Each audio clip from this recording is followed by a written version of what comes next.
Hey, welcome everybody to Friday Night at the Crib. I've just posted the link in chat in case anybody'd like to join us. So I see it's busy enough there that it's come off the main page. So I will post it again. We're going to be talking about caress of steel and how everybody's doing in that. So you're welcome to join us at any point. Alrighty, well, I guess I'll start introducing people. From left to right, the Holsch, Howdy, everyone. Magic Mike, Good day, everyone. Father George. Where? Yep. Unless we can call him Super Celeb or Super. Oh, no, let's not do that. Let's not do that. Hey, well, you got to pick one. I'll go with the Father George then. That's fine. Okay. All right. Senior Daniel. I think he's turning off his fan. And Two Doors. Oh, hello. Science. And this is Hefe. It was nice of you to wait for Daniel. Such a considerate lad. Yep. So, how's everybody doing in the raid? I think so far, from what I've seen, it's if you have the tech, well, if you have the Fangtooth and have a few of them built and have a halfway decent build, it's the prizes are obtainable. Just a matter of how entertained you would like to be with the targets. But one of the things we'll probably talk about, and I don't have any experience with it, but I think some people in the panel do, and maybe some people in chat do, some experiences with the hunters, which even the people that have 4 of them built aren't having the best of luck from what I've seen so far, but that could be build or driving related or whatnot. So I'm sure we'll talk about that at some point in the evening. So again, feel free to join us. And anybody have anything they want to would like to start with? I'm really disappointed in the hunter. And you have 4 of them? I have 4 of them, just Okay. minus 2 armors. Got 1 of each. Okay. I think it's a reasonable build. I don't know if it's a good build or not. But by the time that hunter campaign, tier 7, I didn't even get close to the first gluttony and I was dead. Completely dead. So I'm curious, how many armors of concussive do you have on there, the charged? oh shoot, I just 1 of each. I have 1 concussive and 1 explosive. See, I was testing earlier, and I think because of the range of the torpedoes on those in the targets, I think on the hunter we're going to end up using 3 of one and just 1 of the explosive. That's what I was going to ask. I mean, I'd be happy to put it up on the screen and look at it. Yeah, I mean, I'm probably going to be testing a little bit again tonight, but that's my first reaction to some of the stuff that I've seen in it was, yeah, the concussive charge just drops like a rock if you only have 1. You mean explosive? No, I mean concussive. Oh, if you're hit by torps? Yeah, because you're in range of everything with the hunters, and Okay. I mean, the charge drops just precipitously, immediately, just right. I mean, it's crazy, like it's gone, and it's only on the one that's targeted because the torpedoes are a targeted thing instead of splash. So like I was testing on 4 of them, and only 1 got a lot of damage. I mean, a lot of damage. It was almost dead from just the first bunch of subs in the hunter S target. And when I checked the charging on them, like that one that was damaged had no charge at all, and still had explosive charge though. Had a ton of explosive charge, still had about half of that, but the concussive charge was completely gone. The build's up there if you want to look at it. Yeah, I think that evade is going to be far more important than we initially thought for the hunter. Yeah, so probably you need to drop one of these splash specials. Yep. Mike. This probably got to go for a guidance system or something. Yeah. Yeah.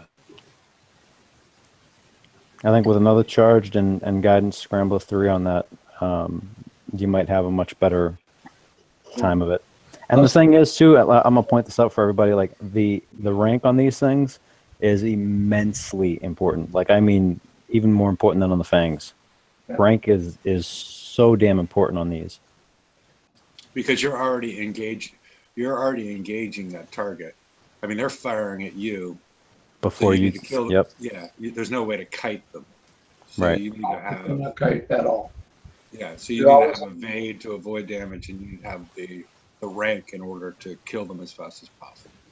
I'm wondering if speed is a big would be a big help in there, where you could just zip through, since all of it is more dumbfire splash, right? Well, with the torpedoes, that's what we were talking about earlier. Because Yeah. if you have the fangtooth, you're able to Kite. kite them and kite even the splash damage. So yeah, speed may not be as big. I mean, it might be a bigger issue with the fangtooth. I guess the only real big issue with the hunters, the speed, would be avoiding the mortars. But that's why you have the dedicated countermeasure slots. That would be my assumption. Mike, how are you doing with 4 hunters with your mix of your hail and gale and whatever, as far as knocking out the gluttony's mortar fire? Oh, it takes out the gluts real good. I mean, Okay. that's not a problem. So I'm thinking Yeah, speed isn't really an issue at all.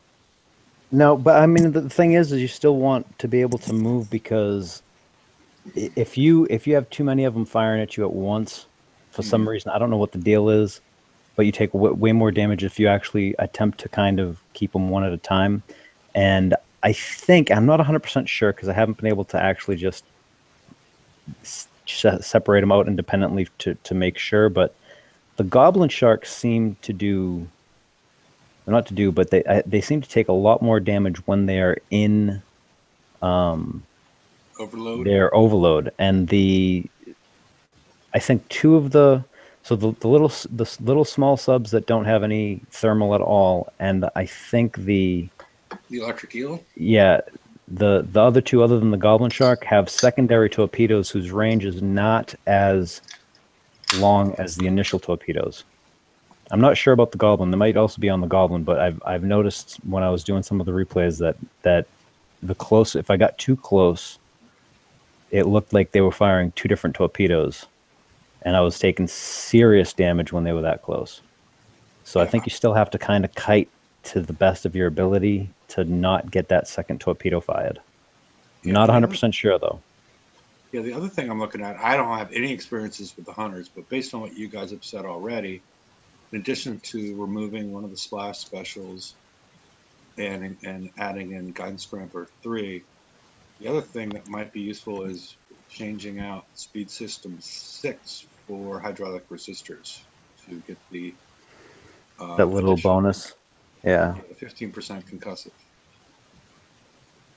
That goes I don't along know with that that's going to make that much of a difference though when you have it fully outfitted. You put 2 more CT charged on that, it's going to absorb a lot more, right?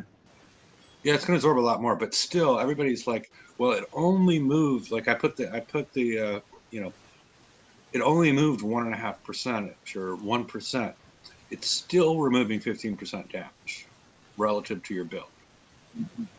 So even though it may only move a little bit, as far as going from 90 to 91 point something, it's still removing 15% of the damage over what you already have. So it's And still working helpful. backwards, that's gonna play a sort of big factor into how much damage you can safely tank, because you have such high deflection. That's a flat amount at the end of that, so it works even more in your favor, Mhm. depending on how pessimistic you are of the damage of the opponents, let's say. Well, and the other thing is, Mike, can you click on your special abilities? Okay. The other thing is down here with the, like you mentioned, the ship deflection of plus 200 for every one that you add. So you're getting that up to 1,000. And then, as we talked about on the Wednesday show, it also appears that you're going to have 200% splash damage reduction, which is, means no damage, but we have to assume that that is a graphical error. But that's also a big thing that should eliminate a lot of the other damage types. So the torpedoes would appear to be the main damage type that you're trying to avoid. Yeah, and it's Go ahead. Sorry. Well, I was just going to say I was just been looking at some of the builds that people have been sending me on their tests, and the ones that seem to be doing well in the S target are the ones that are almost or fully ranked, and all of them have guidance scrambler or agility on them. Okay.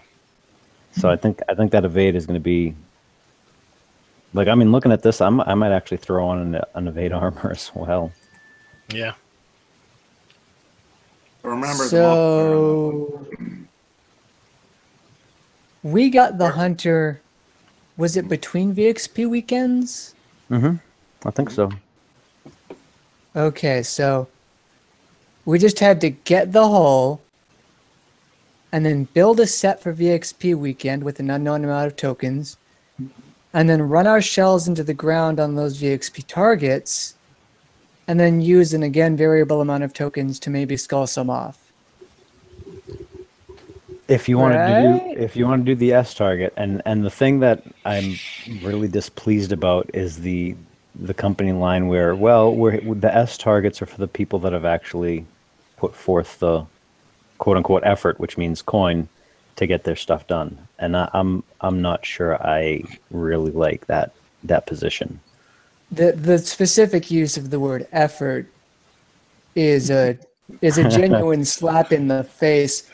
I put together more effort. I would probably go with dedication. No, wait. I put together more effort in making that spreadsheet to show you just how bad the monoliths are than you've put forth into pretty much anything in the entire Garrison raid cycle, and considering the expectations of players in this raid cycle. So, effort, bro. Yeah. How much you make? I would probably go dedication instead of effort. Yeah, dedication. Can I make a PSA? That's another word, right? Like I just want to make a PSA because this really, like, you guys seen it in the chat, but I'm really like annoyed by this. I literally got hate mail and a message on one of the vids on the video that shows the Fangtooths doing the Hunter Bay thing, and I got this guy that sent me, I don't know if it's the same guy or not, but I got a message and I got a note on the video saying, if you really wanted to show us how it's done, you'd show us in real time, capital letters, and not speed it up so fast, so we can't see how it's done. I'm like, dude, YouTube, everyone, just so everyone knows, like, when you're watching a video on YouTube, there's this little cool doohickey at the bottom there that looks like a little gear and its settings, and you can actually adjust the speed to whatever you would like to watch the video at, and you can follow along at whatever pace you'd like. I generally speed mine up from 200 to 400%, so that way you don't have to sit through 20 minutes of crap and it's just like a 2 or 3 minute video. But I always do it in some denomination that will match that gear selection, so you can actually watch it in real time. That's your PSA for the day. Yeah. Although if you're trying to tap back and forth to the video. That was me that did that. And I knew that possibility. I just thought I'd like to upset you. You just might want to put it down the top because it goes like real slow. I was kind of shocked at that. Like I thought it was just general knowledge that you could do that. So there's the PSA. You guys have that option. You can even speed it up if you're bored and want to see it in, like, chipmunk fashion. But whatever. Well, you already I watch have, like, speedruns 20 at double seconds. speed like a badass. Yeah, I mean, you already have like a 20-second intro to every one, so you could add that in. It is not Or- that long. It's like 11 seconds. Okay, well, it's no. I mean, my favorite Bastard. is what's his face? Oh, damn it! I just forgot his name. The guy with the 1.5-minute intro and the 2.5-minute outro for all his videos. Oh, the one that we put in from TFC because he has like a cheat channel or something too. No, it's what's his face? I forget. George's intro, by the way, clocks in at about 14 seconds. Does it? I thought it was like 11 or 12. Okay. I call it Verified 20, by so me what's looking the because I difference? still have it open for my fang tooth routing. Okay. Thanks for calling me out, Brian. You prick. No, but it was. Anytime. I destroy things that you love because that's what I do. It's Friday night. Some people go out on dates. I sit in and just make people sad. Well, better than going out and making them sad. That's probably the best way. But That would be the actual fucking Yeah. Hey, they will call security for actually flip the table in a restaurant, by the way. yeah, I also got one that I'm kind of curious. I don't know if anyone has caught this themselves, but one guy said on the Fangtooth Depths video that I had triggered more walls than was necessary, and I'm not sure exactly what he meant by that. So if anybody knows, like, drop me a line because I'm not entirely sure how you can't trigger the walls when you're going in to attack the gluts. yeah, and George, don't get your feelings hurt by people on the internet. No, it's not getting hurt. I mean, if there's a quicker way to do it, I want to know because shit, these things take freaking forever to do. Yes, they do. I'm a lazy pirate, man. I want the easiest way to do it. If there's another way out there, someone let me know. Damn. Yeah, can confirm my So I have 3 mostly built fangs. They don't have they did not have advanced torpedo tubes when I started this because I wanted to build a flagship, and the first target took me 25 minutes. Yep. 25 minutes of just sitting there and wiggling subs around and shooting at stuff. And then I tilted. Sub wiggling. Okay. Yeah, sub wiggling. Yes. I also want to take a minute. I'm sorry. Let Brian go on. I sort of stopped him there, so don't jump in at the corner. Let Brian go. I was waiting for your play on, just moving the sub around back and forth, and Let Brian wiggle his sub some more. Yeah. that's in the after show. But yeah, 25 minutes of that, and then I just tilted super hard. Sorry, TFC. I was pissed, and then I threw on I did some math on the torp tubes, and then I put them on 2 of my ships, and now I can actually do it in 15-ish minutes. It just confused me, and it's like, wait, what do they expect of those? Do they want a whole fleet? And they just want the 2-day special on. I didn't put it on because I didn't want to put it on and then have to take it off for the escalation 2-day special. Yeah. Well, we'll see. Yeah. So I also got Jeff on here because Jeff has a build that he's used for the hunters on the S target with pretty good success, right, Jeff? Yep. What are you doing for the S target, and how many you got? And I posted the link for Hefe if he wants to put it up, or if somebody wants to share the build. Yeah, can you just share it? Can you just screen share it, and I'll highlight whoever wants to do it. Let me see if I can get. Yeah, hold on a second. I have it up. Let me try it here. Okay, I'll highlight you, Jeff. Okay, so now I just go to that screen or what? Yeah, and then you gotta screen select. share. You have to screen share first, and then go to the. I'll do it. Hold on a second. I already got it up. Okay, I'll highlight you, George. Here, how's that? Y'all got it? Yep, we got it. There it is. So, Jeff? all right, Jeff, take it away. Yeah. How many of these you running? How you doing the target? How much damage you getting? I'm running. Well, I started out the raid with 3 plus 1 with just charged armor and the defensive specials and an engine. Now I have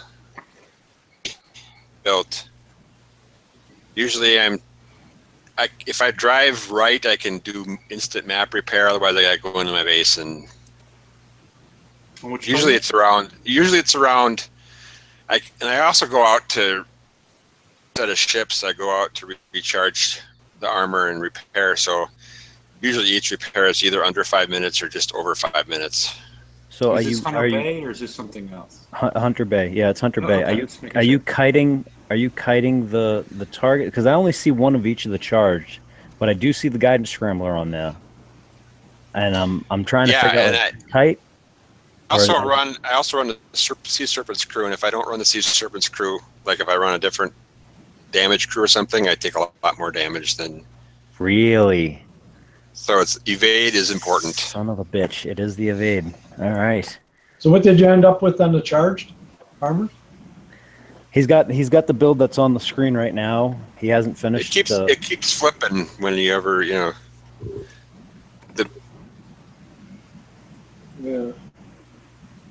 Are we losing Jeff? Is Jeff's connection crap? No, I'm here. It's just the screen they're sharing keeps flipping back and forth. It's not locked. It's not locked. Should be now. I've got it locked, and it's locked on YouTube, except for when George. Oh yeah. If you guys are looking at the Hangout screen, it's going to go to whoever's talking because we don't have the same view as the YouTube. So you have to actually click on me on the bottom. Okay, there you go. PSA. So now where are we at? So all right, so you're running two of these. If you run an evade crew or not, you're noticing a huge difference in damage, right? Right. Like I tried using like the Dragon Slayers because it's got the reload and whatever boosts for the turn speed boost for Draconian hulls, and then I put the Sea Serpents on, and it's free usually. Okay, so we have determined now that evade is probably more important than it's definitely more important than I initially thought. That's for damn sure. Yeah, on these it definitely is. Damn. And I also went with the explosive system 4 there because to me the spread on those houndstooth are too much, and a lot of them miss. But you haven't had a problem with the goblin trucks when they go into overload, or do you wait until they come out of overload before you engage them? What kind of a problem are you referring to? Like not killing them fast enough because of the reduced spread. I mean, it does increase your splash a good amount too, so. The ships in there are pretty much singles except for those eels or whatever they are, and I usually have enough splash and spread to kill those.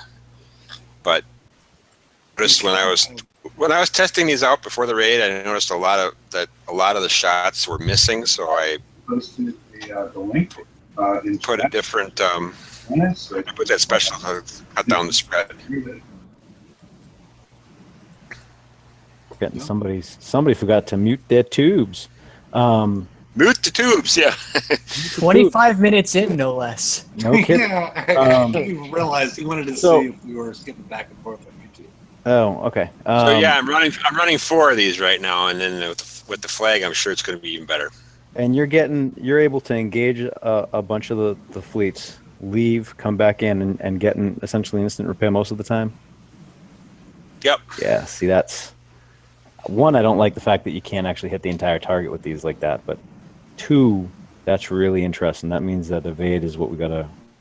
Well. The reason why though is because when each set of ships really sucks down the charged X.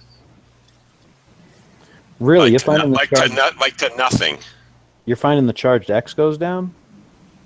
Oh yeah, the concussive is practically full, and the charged X is down to nothing after each cluster of ships. So that's if I go on to the next cluster without recharging, then I take way more damage too. That's weird because when I was testing it earlier, I had almost all my X. Like my X was at worst case halfway down, but my concussive was gone.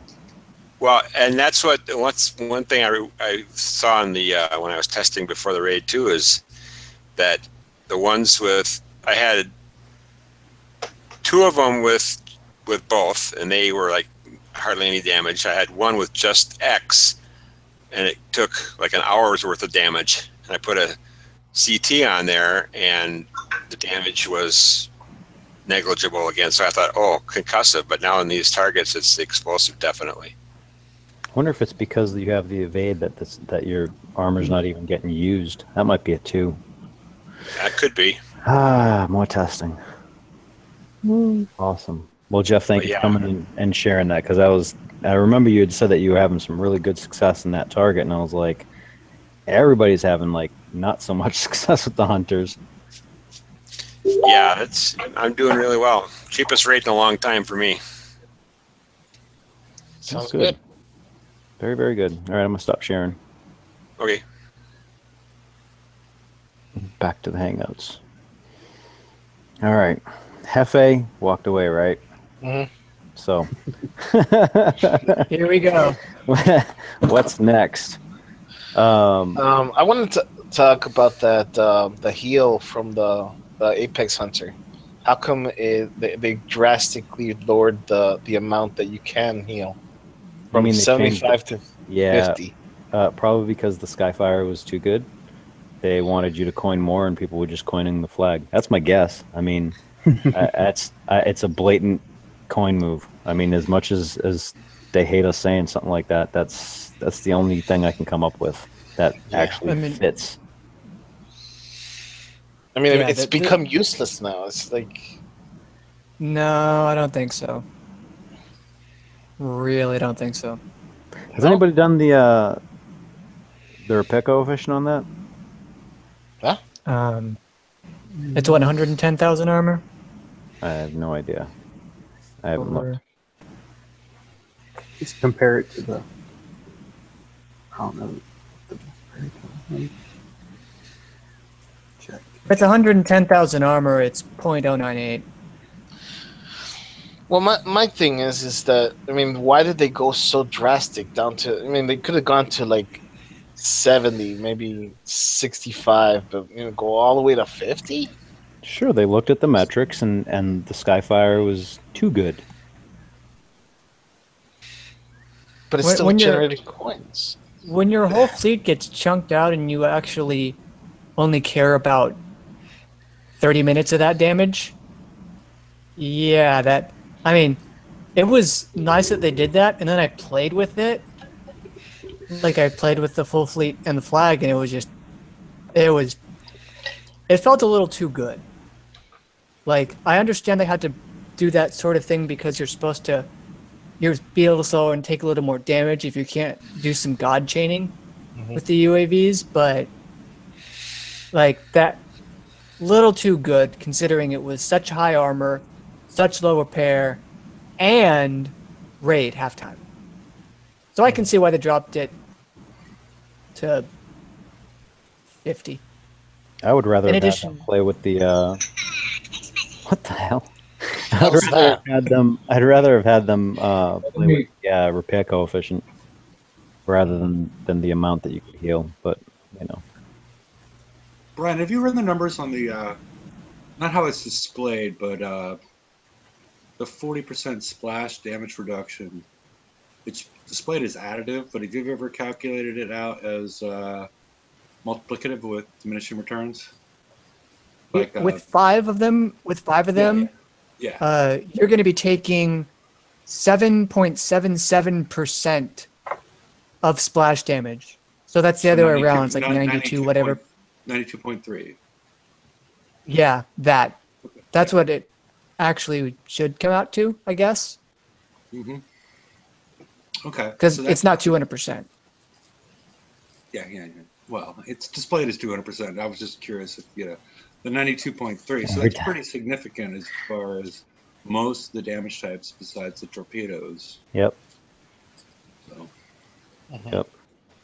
You guys want to circle back real quick to the hunter? I got someone asking if we'd evaluate or take a look at something he's got. Yeah. Real quick here.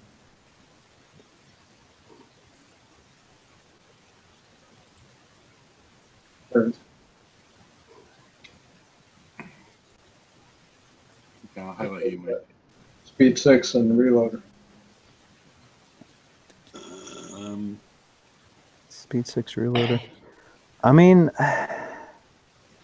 as opposed to explosive system 4, the fact that we got to take off one of the splash specials to put on the scrambler now, I don't know that I want to get rid of the explosive system. I'd be very leery. Yeah. I mean, I still hate the concussive payload, but that's because it takes 2 days to build. That's not on any actual. I just, Yeah. I like it. I really love CMO4 on this because it's reload for your main weapons. It's accuracy and range for your anti-morts. Yep. But the I just don't know where question to is, spot. is it worth losing the splash for? And that's the one that I'm not sure of. Maybe for one. If you make one a countermeasures only one. But what's the No, point? but Because the we need first for the reload for this. Like, there's Yeah. still 25% concussive reload. I don't really see a point in that because you could just easily just avoid those No, mortars. but it also, well, I think we're talking about the reload for the Maybe you depth the chargers. Yeah, Oh, the okay, the charges, reload. yeah. So I'm it's not really more finding than- that the reload is the extra reload really probably wouldn't help too much, at least in this raid. I don't know about the next one, but I mean, I think if your fleet isn't ranked, that it will come in very handy because rank is shown to be very important. right. However, once you get up into the 70s, like upper 60s and 70s for the rank, I don't know that would overcome what you lose with explosive system 4 or combustion system 2. Yeah, and from Yeah, what I heard, I'm not finding reload to be a problem. yeah, as opposed to that, I mean, from what I heard Jeff say regarding the evade, that it seems like the evade upgrade might even provide be more advantageous. Yeah. just for that. I mean, because he even went in and tested with the Dragon Slayers and got more damage than had he used the Sea Serpents, which kind of tells me that, the concentration should be more on the evade. Evade, definitely, absolutely. Yeah. Very good. Very interesting.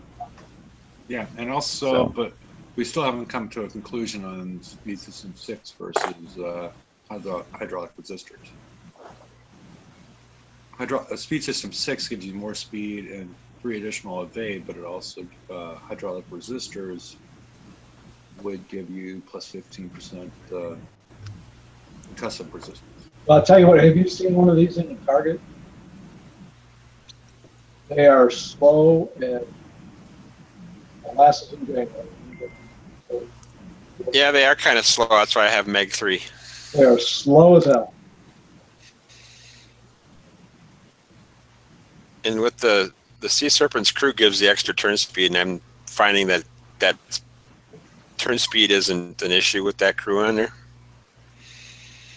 Yeah, that's a good suggestion. And probably do make those changes between the raids, depending on what the escalation. The extra speed definitely helps. And I think So you that. got. Go ahead. I'm going to share this real quick too. Hold on, let me get my screen share. Got my over stuff, too. sure. So this is another build that has been doing really well in the targets. This one's actually from Laredo, and this is what he used, and he's getting the same results as Jeff did with. I think he was running 4 of them, 3 or 4 of them. I can't remember, but they were ranked. And like I said, I think the rank is very important, and I think he's built the flagship now, but he was originally running with just those, and he was doing exceptionally well too. So I think that's what it is. I think that evade is going to be. I can't see how he's getting by with all CT armor though. I'm not sure. Swag. sheer luck. No. I see how, because the explosive is going to be mitigated incredibly by the splash dispersion of 92. Because they haven't for yeah, yep. Yeah, that's an 92.3. interesting point, considering that, yes, the charge takes off the damage first. It's the very first thing that it does, but it takes off, what, 1600, something like that?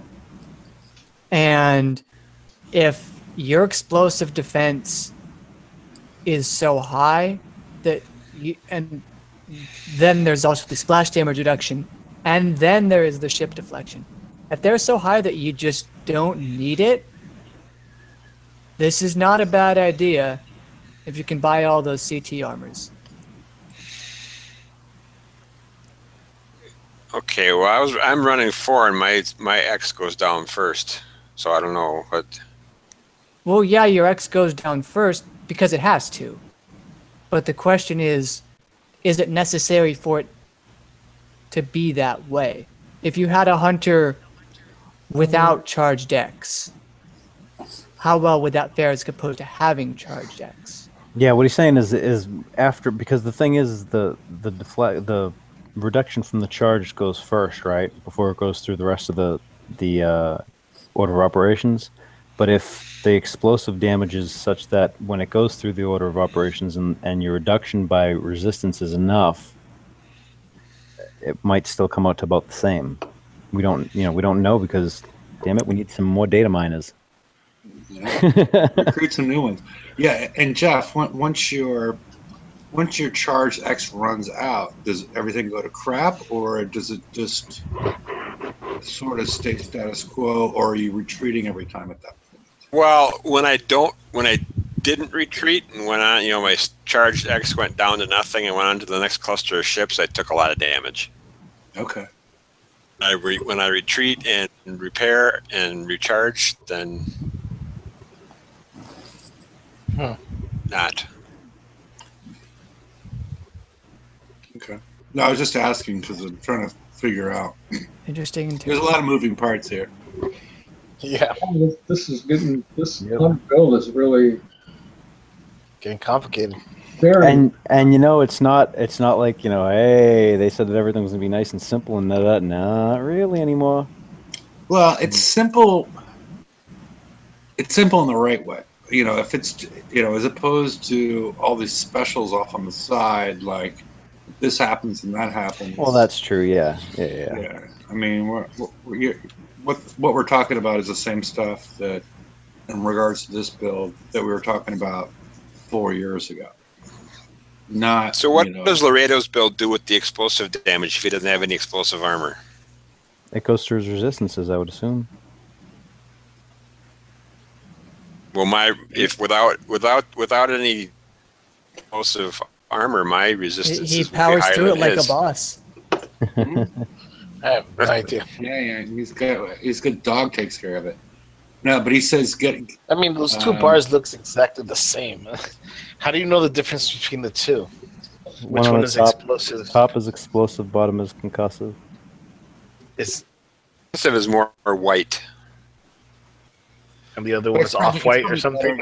It's probably better to explain it the way George did. So it's EC. E is the top, C is at the bottom, right? Is that what you're saying, George? Yeah. Yeah. So if you just remember it that way, you don't need to remember the colors too well. Let's see. How are the Tide Seekers doing? Does anybody Well, they use them? can't get into that target. No, I know they can't. But how are they doing in the raid? I tested some without the flagship, and they hurt. They hurt a lot. I'm probably going to test later on with the flagship, but the problem that I have with that is, if people are playing and they're striving to get the flagship or even tides, I mean, damn, you've boxed them into get screwed. Period. I have no idea if you were stuck without Tide Seekers or Hellwraiths, what you would be doing in this raid. I don't even know if Hellwraiths are viable. I tried them in one target, and just flat out died. I was like, holy crap.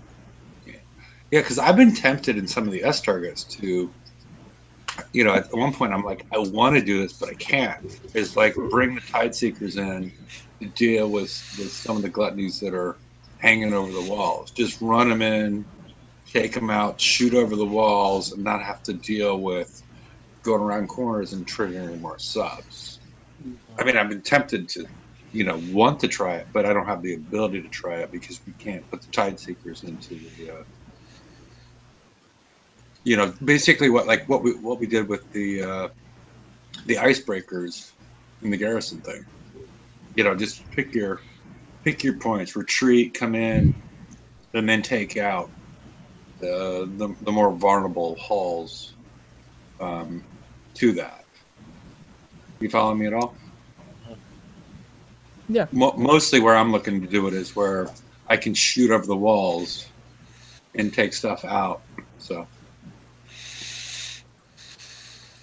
I'd say It is a little. this is a pretty difficult raid, I think, in my opinion. If you're not Boring raid. I wouldn't go difficult. okay, it's boring, but think down several levels.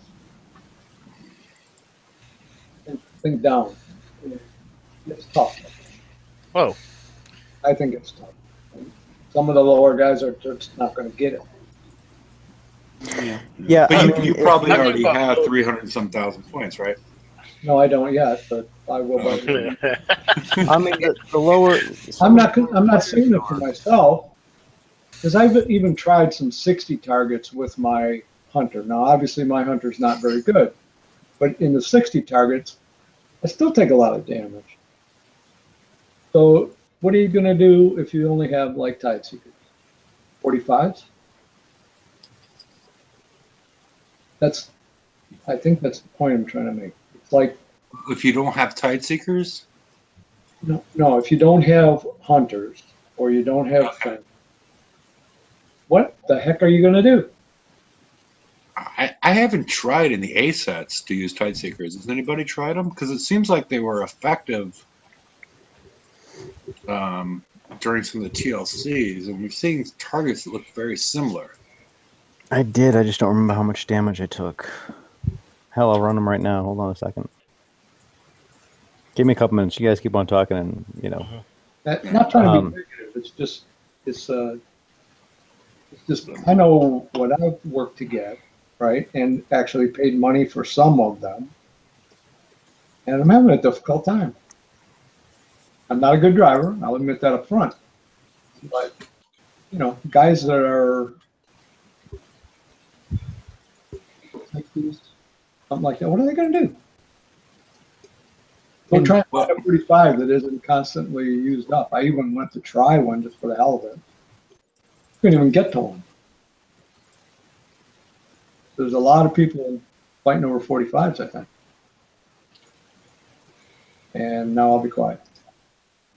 I'm kind of curious to if I could ever get any metrics at all, I would love to know the metrics for the first couple of hours when they had set the blitz to 1 in 10. Because do we want to talk about that now? Or do you want to talk about that later, Hefe? Go ahead, your choice. I mean, I think that that would be an eye opener in terms of what players actually think is a good value. I mean, I know I used it because I was like, okay, that's going to save me X amount of time. It's still going to cost me this, but I'm going to be able to do some stuff that I need to do this weekend and not sit in front of the computer for 3 days straight. It was still below the 1 million per gold that was the old rule. But damn, when you look at it and then you go, well, 50 for 800,000 points, that's just not. I really want them to take a really long, hard look at that and go, well, how popular was that? Because when we did the FM and it was 2 gold as opposed to 10, people actually liked it and they used it. Now, not so much. And I just don't understand the disconnect with okay, we can either have a whole bunch of people using it or just very few in far and few between. Which one's going to make you more? Because the goodwill of the people is going to be there with the lower price as well as more people using it. I just tried my Tide Seekers in an 81, and the slow just makes it not worthwhile. Okay, so you were getting hit by the mortars from the Gluttony? No, No. the ships have slow effect too. I mean, they killed the ships well enough, but slowed to a crawl. Yeah, you need you need agility system on your Tide Seekers if you're going to use Tide Seekers. Well, I'm trying to get a Sea Serpent screw right now. Once I get that, I'm going to go and try these old concussive reciprocated ones. Oh, okay. Well, I was thinking more. I'm going to use a I'm not regular. sure that's going to be a good. Because more, I was thinking the fact that a lot of people have weeks of Tideseeker build tokens, and they've already refit them with the new tech, the level 7 tech or 6 tech, 6.5 or whatever it is. Well, I have with two the of them. Houndstooth and whatnot. Yeah, I got two of them that are halfway changed over from that. But let me see. I've seen several. 81. I've seen several people commenting that they're using the Tideseeker fleet that they bought from the deal in Kicks, and they're struggling in 60 sets. Well, Kicks builds are bad. But yours are worse, is what they tell you, though, right? Yeah. They're struggling Well, in 60 sets. my builds can actually do the raid. No, but what I'm saying is, you're saying that. Well, they can because say my told builds are you- bad all they want, but my builds do the and the TLCs and succeed where they are meant to succeed without significant refits. Okay. Now, let's see All right, what we do here. we're all this. Wow. Host is out muting people, so just keep in line, everybody. Okay, go home. Joseph. Excuse me. I think that one of the bigger problems with the raid and one of the discussions that I had after the first test target I tried was about expectations. Like, what did Kix expect us to come in with for this raid? Exactly. What did they think we'd have? And for me, I had put all of my time. Sorry. I'm sorry. No, I just completely died in this target. Okay. So I put in all of my shipbuilding time and nearly all the tokens. I don't think actually all the tokens. I saved some of the skirmish ones, but so much time into building a Fang fleet. Like, I went all in. There was no shipyard time that was not dedicated to some part of the Fang fleet, except for maybe like a token. Like, so just instantly use a token to refit a ship. No actual time spent. And that was for just 3 ships in the flag.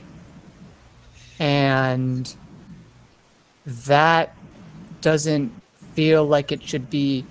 Like, in July, I could do the S target for really cheap and about 8-ish minutes real time.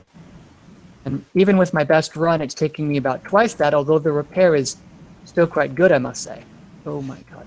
Until I am moving my ship and it just didn't take 3 of my clicks in a row, and now I got chunked out. And anyways, so did they want to force? They've really raised the expectations, it seems like, because of the first raid of the last set, you kind of so Phoenixes, and I was able to do the S set okay. Yeah, like, did they want a 4th ship? Because an additional ship is a significant investment. Even if you buy one of their deals that's like 40% off or whatever, that's still $30 for one ship that's a fifth of a fleet that now is really only a tenth of what you need for a quarter of the game, because there is a very solid expectation that they will have us build both fleets. So even that's lost its value. They're still, $30 for a 10th as opposed to $50 for a 5th is actually costing us more. Yeah, see, I mean, like, I know that a lot of people are like, oh, well, it's supposed to be just an entry-level build, and you're supposed to do the lower targets with it and this and that, but I'm like, okay, the amount of money that you're asking these players to invest, because most of them that are coming back to get these are coming back into the game, right? They don't want to come in and start at these little dinky-ass targets, right? And they're spending money to get these things. Give them a decent build, because even if you gave them a great build on the Tideseeker, they sure as hell aren't going to be doing the S targets. I mean, shit, you've precluded that. So Yeah, you've literally made it illegal. if they want, yeah, give them a really good build that may be able to actually do the A sets if they coined, or at least do the B sets for slow repair and get something significant in the raid. I mean, I don't understand why you would want to not give them a good product, because if players are coming back, right, or if other players have been here and if they've seen other players come back and they see these deals and they're shit deals, why would it ever entice them to participate in that kind of thing if they're ever going to come back later on? Why would they have any of their friends come in and actually make that purchase if the purchase is crap? Like, that's just such a basic business premise that, you want to give customers at least a perceived value for their dollar, and instead you're doing the exact opposite. Well, the perceived value is done to people that just don't know what it's actually going to do in the targets. I mean, we don't know what it's going to do in the targets either until it actually goes in there. But we're kind of guessing that this will be worth our time and it will do what Kick says it does, and it doesn't. Right, but if like- you do that repeatedly, right, then the consumer's just going to not want to purchase in the future. That's what I don't understand. That's just a basic business concept. Oh yeah, It's almost like they're either trying to give them a build that will underperform in the targets, hoping they'll coin the repairs, or that they'll give them a crap build and they'll coin to refit it.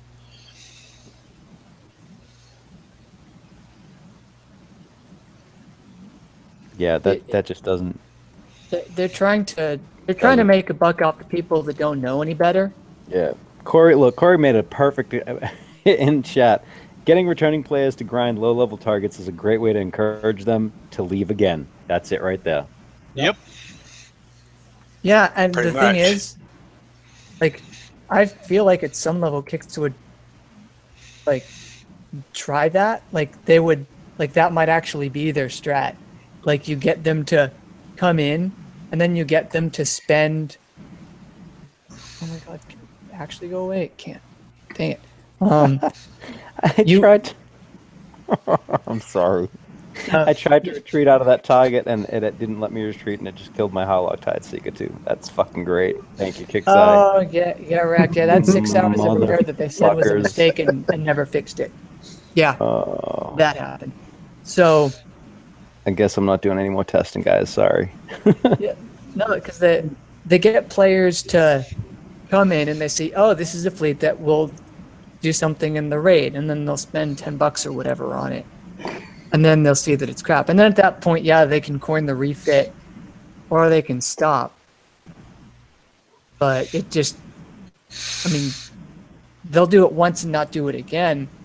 But I don't think Kix is really looking for value in the new player that is returning and continuing to spend.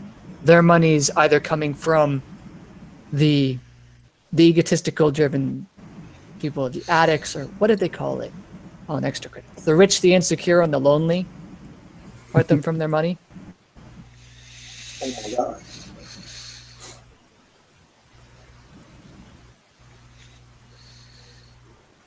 And I feel like this is just another version of that where, oh, they say we'll need 2 fleets. Well, I better go out and buy everything I need to make 2 fleets.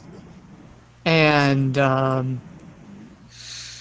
Fangs do sort of okay if you sunk over 2 months worth of build time into 1 month of actual real time into them, which you can sort of do with tokens, I guess.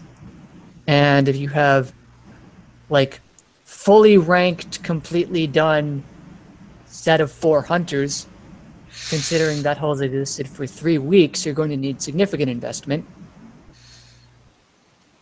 Like the random tokens, I don't even think would be enough if you got all 20. Damn it. That was Cody that actually said that in chat. I'm sorry. I just wanted to correct that so I don't, so I give the right person credit. Damn it. My fault. I was able to make my whole fleet of hunters between last VXP weekend and right when the raid started. So just using tokens. Just using tokens. Did you do you buy the a deal? campaign? Wait. Did you do the campaign and get like a good amount of tokens out of that, or were you one of the people that got like one? I got, I think 4114 on the crates. I'll be And honest, I bought the deal, and I got crap out of the token, out of the crates. But I bought the deal, and I'm going to think real hard about doing another one. I was able to. My fourth one, I refit during when the raid started. I got the hunter tokens out of the raid and put all the weapons and stuff on it. But it's all either time tokens or basically. What? Okay. Am I the only bastard out of uranium? No. No. Am I the only one with uranium? I started the conquest yard, so. Oh, that's half. 9 days left. Yeah. I got 7. Get wrecked. Oh, just Oh, I think I have 27 on uranium. I just don't. Like, now that we've seven, like, now that we've covered the hunter all that well, because everyone was complaining and wanting to know hunter. We've just done an hour on the hunter. How's everyone doing with their fang tooths? Okay. I've got a full fleet. I'm good. But my lousy driving again, I end up with about an hour's worth of damage for every target. Really? Yeah. Every target, or just the? Well, the S targets. I only do the S targets. Okay. I went into Seas. It took an hour worth of damage, man. It was bad times. Yeah, it's dodging and trying to kite the fleets and all that, because I build them pretty much the way George did. I took his, that's your first mistake. Hold on. and they're fast, so I have to keep stopping for. One thing I might recommend is to retreat and recharge your charged armor, and try not to do them all, because George runs them through, and on the videos he runs through them in a single, run. Yeah, maybe I ought to try run, that. which is probably the best for most, unless you get lucky. I don't Yeah. even run for Look, the other thing too is, I have no problem with the starting and stopping. I got my time until, like, even if I'm lagging, I'm pretty good with that. But one of the tricks that you can use to actually help you with that is, instead of going like in the same direction, take a little bit of an angle and go off in a different direction as they're coming at you, and you can probably keep on moving a little bit longer rather than having to start and stop as often. Gotcha. I will try that. But I do those S sets for free, but I'm in and out of them like 3 or 4 times to recharge, and maybe take a 6-minute repair in the dock. Yeah, recharging is really, really useful in all of the targets that I've found. I think that's kind of why they made it in the campaign tower, or at least a byproduct of that. Because if you tried to do this out on the map, Emerald. you would Yeah, you're Emerald leaving a gets target ya. 3 to 4 times. Yeah, you might get your target might get sniped, or you might get sniped. Yeah, well, I mean, you still can get sniped yourself now, but Emery can't come and snag your target. I mean, it is a little, I guess, unfair for some of the vids because I've always liked subs. I've always liked to drive them, and even last year when I was doing the videos last year, I mean, I don't know what it is. It's just like I just enjoy driving subs. I can drive the subs. So some of the stuff, the videos aren't there for you to completely mimic, but to show you how or what works, right? So if you're finding something that isn't quite matching the same, or you can't quite do the same thing, at least you know where you want to have your leave. You want to know where you'll have some room so you can retreat. I mean, it's more of a tool, not a not really a blueprint on something that you want to copy. It's just more to know what you want to do on the target, and you just fit it to your skill level or your fleet level or whatever. Yeah.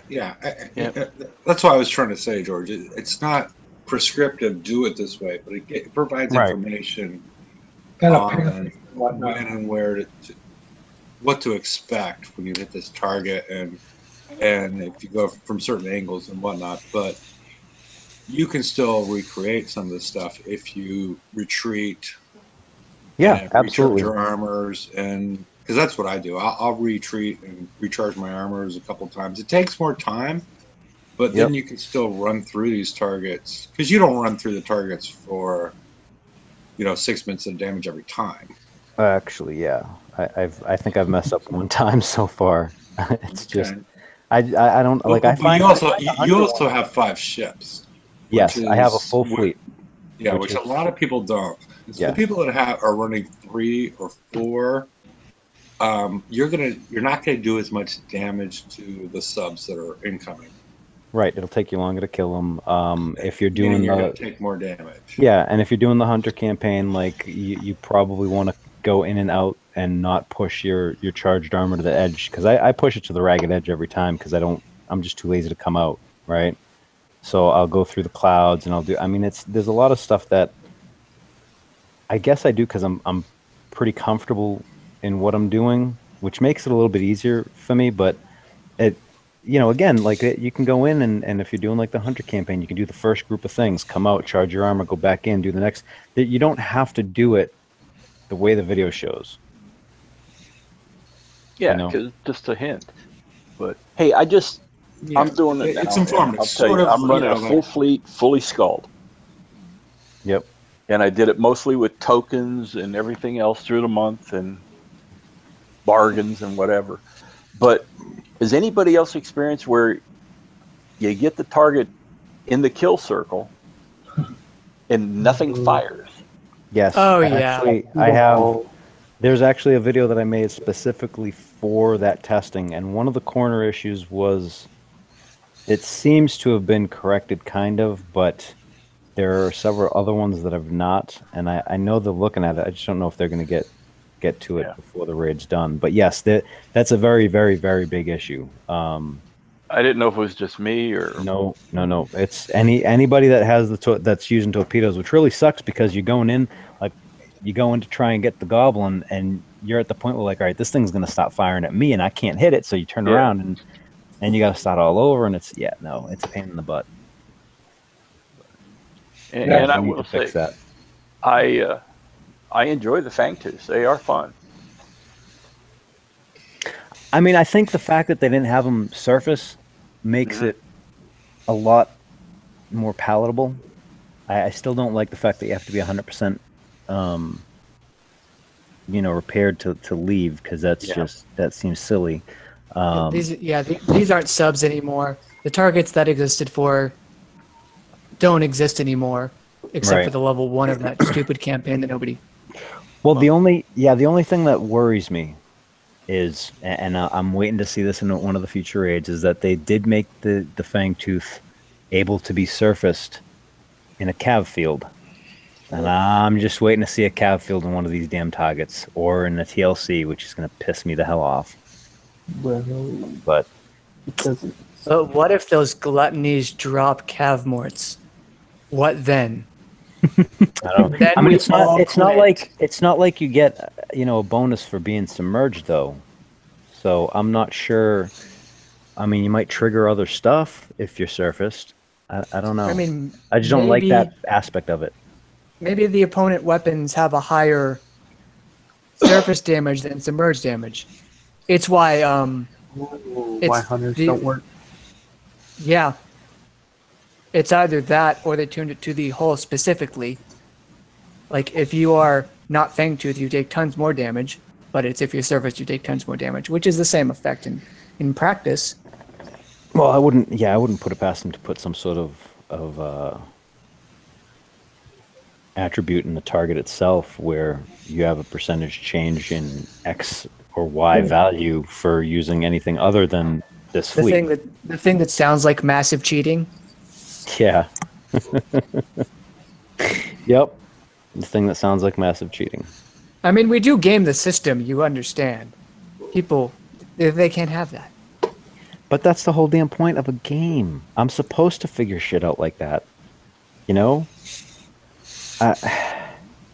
No, I was throwing it back like 3 years ago to the Reaver thing. Oh, yeah, no comment. Oh, snap. How likely are you to recommend Battle Pirates to a friend? I just got that survey. Well, what's your answer? All right, team. Does Natasha have a duel with Bullwinkle? There's your answer. I don't even know why you thought of that question or how that question entered your brain. I don't know, man. I mean, it's not wrong. It's just concerning. You might have been rating a little too hard. The Rocky and Bullwinkle show. I don't know. I mean, BP's Showing looking your pretty age. rocky recently, so.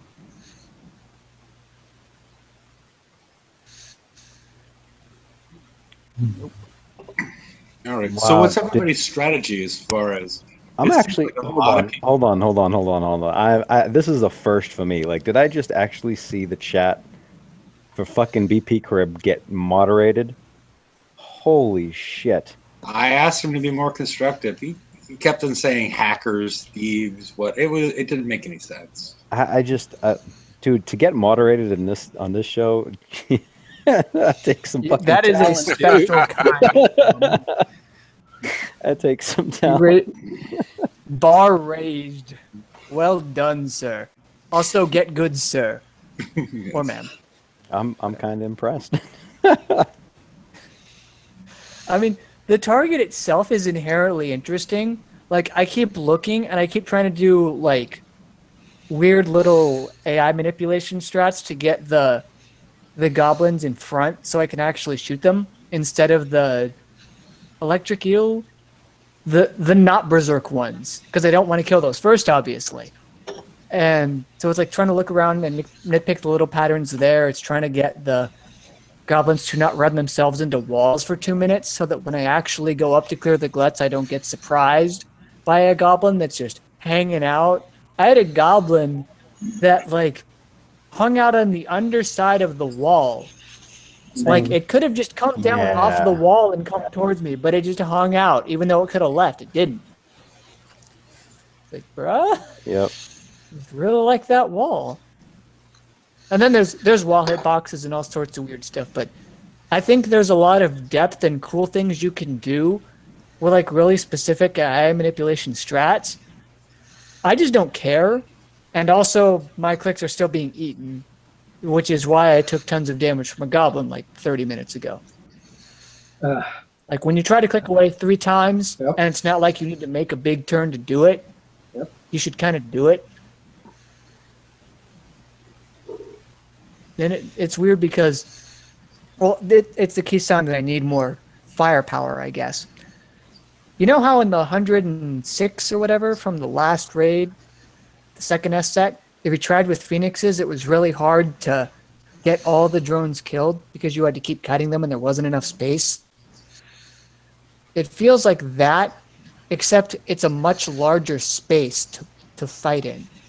Because you have to be selective about your targets, otherwise the goblin rushes up and just kills you. So there's a lot of things to play around with in the target, and have we had this target for a long time and could do some really neat stuff. I think we could put together some fantastic runs, but we don't. Most of us don't even have a fully built fleet yet. This target's only going to be here for 4 days at a time, every month. And then they're going to tune it to escalation, and assuming you have more stuff, and it's going to get harder. It's going to get harder. And that, the thing is too, like we were talking earlier about what are the lower level guys going to do and stuff like that. I mean, the one thing I really dislike is the fact that it is in the campaign tower, just because, and I know that they're like, I'm assuming they did that to kill off the mercs, right? And I'm sure eventually we're going to come up with something, because we have for the last 6 years. But they have to understand that precludes anybody from, having a bad couple of months or having to be gone for a raid or two, or whatever it is, and come back and get back into the game where they feel like they are relevant in the game. I mean, if you're going to do this, then you have got to either completely kill the costs for other stuff. Like Tideseeker should be like 50,000 points, right? The flagship should be like 100,000 points, not 4 million. Because these people that can't get those, that need those, what the fuck are they going to use to get them?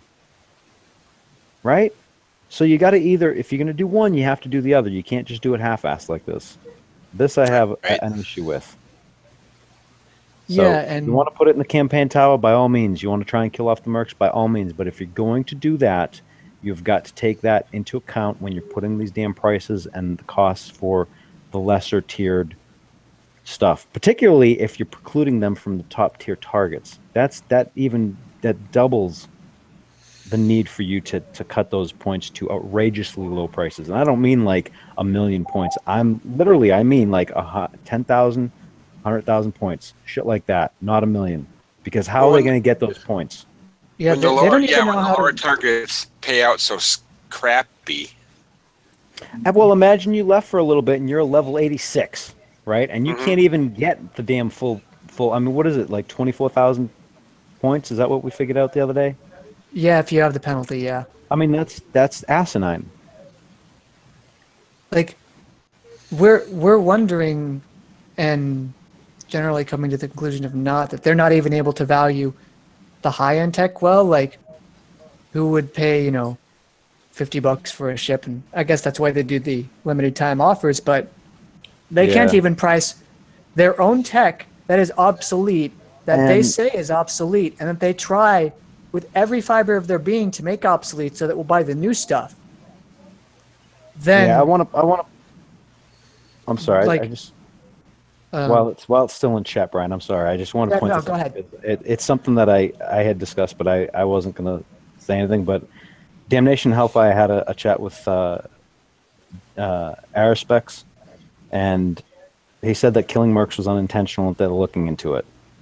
So I don't know if that Bullshit. means that. I don't know if that means that they're going to bring Come it back. on. Look, They knew I'm just exactly saying- what they were doing, George. We got to quit patting their butts and making them feel good. They screw up. They deserve to get it shoved up their butt. I am just passing it along. Quit passing It it is along. not- Tell them they screwed up when you get a chance to talk to them. I You have a understand. voice with these guys that we don't. I mean, I think yes. another possibility I was thinking of as to why they put them in the campaign towers non-co-op is to keep the Fang drivers from helping the Hunter drivers and vice versa. Well, sure. well, They're but doing they already everything they have can to screw mechanics the in. player. They already have the mechanics in the target to do that. You know what? If you screw up in the Hunter target with the Fang fleet, you're nearly dead, if not actually dead. Yes. Well, Yeah, right. you try to But what I'm get- saying is the Hunter drivers could prep out a bunch of Hunter targets for the Fang drivers and vice versa, and everybody would get the extra.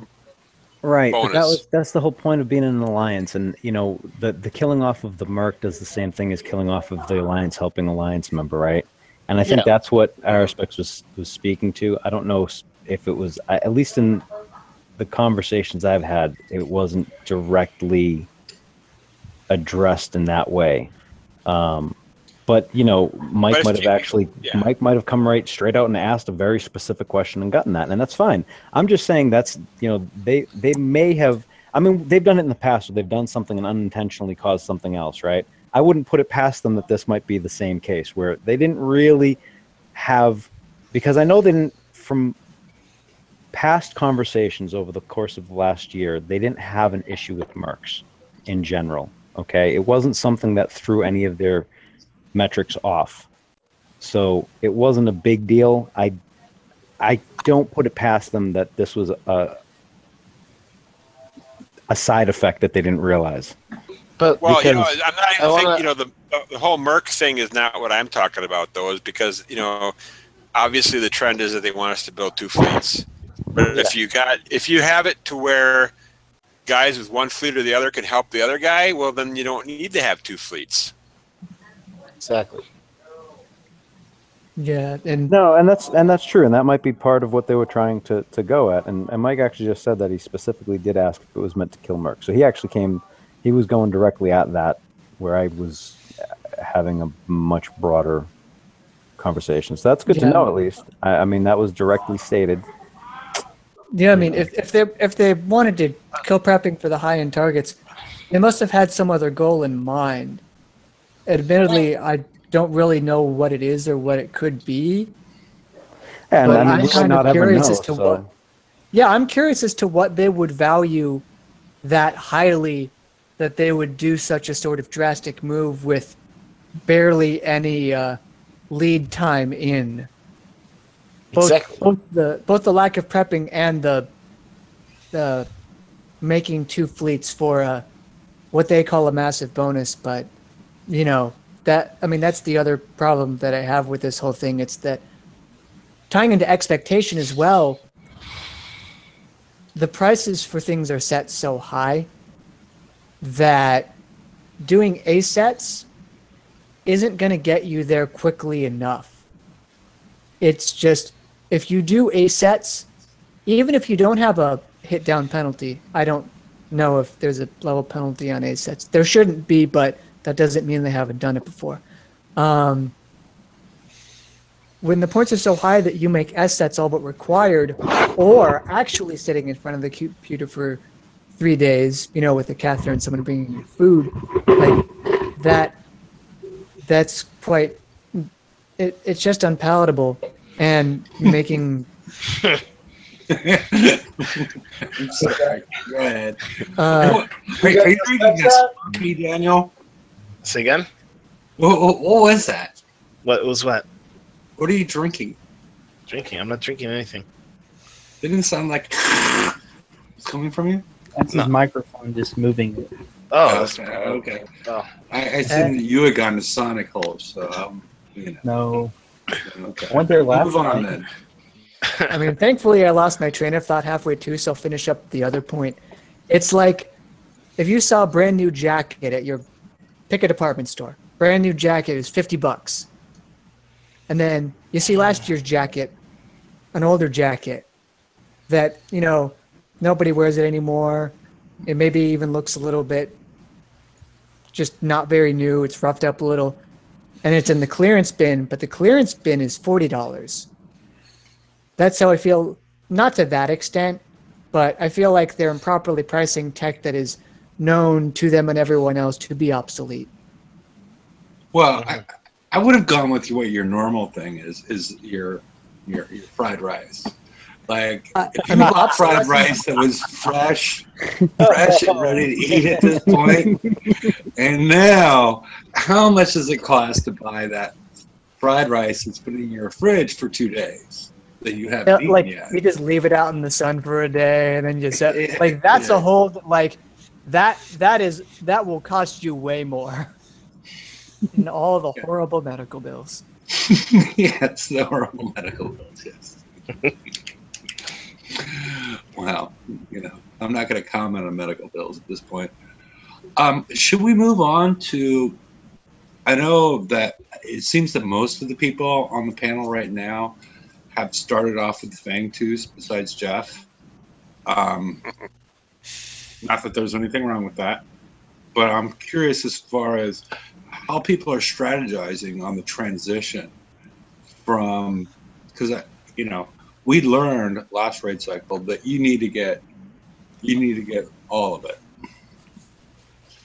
And so how are you planning to do your transition from Fangtooth, a full Fangtooth fleet and a full Hunter fleet, or let everybody else talk first, but I'm curious what Jeff's, strategy is to go from Hunters to Fangtooth, if he ever plans to.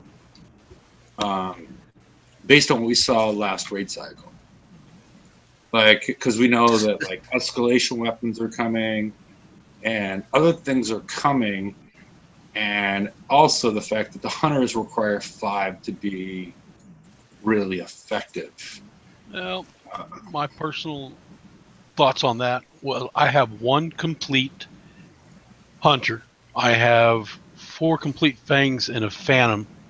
Mhm. I'm going into the hunter with my fang tooths, taking out some of the subs, going and killing that upper target with my 1 hunter and 3 hunter hulls, just leaving them set in the corner, then pulling them out and going back and finishing up the entire target with fangs.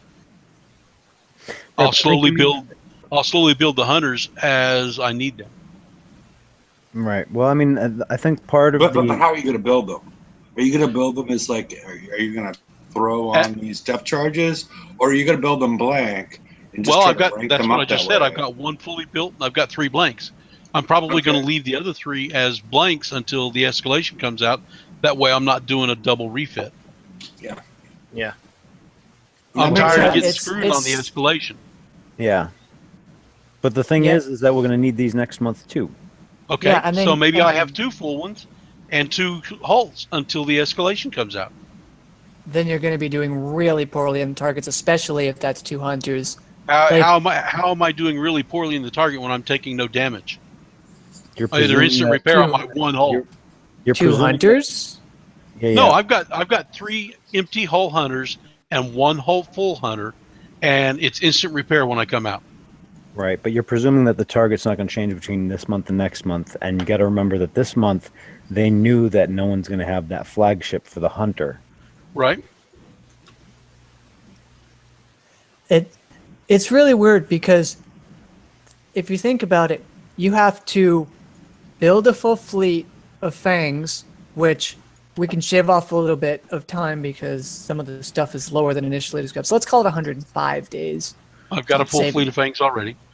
Well, okay, you're a filthy corner. You don't count.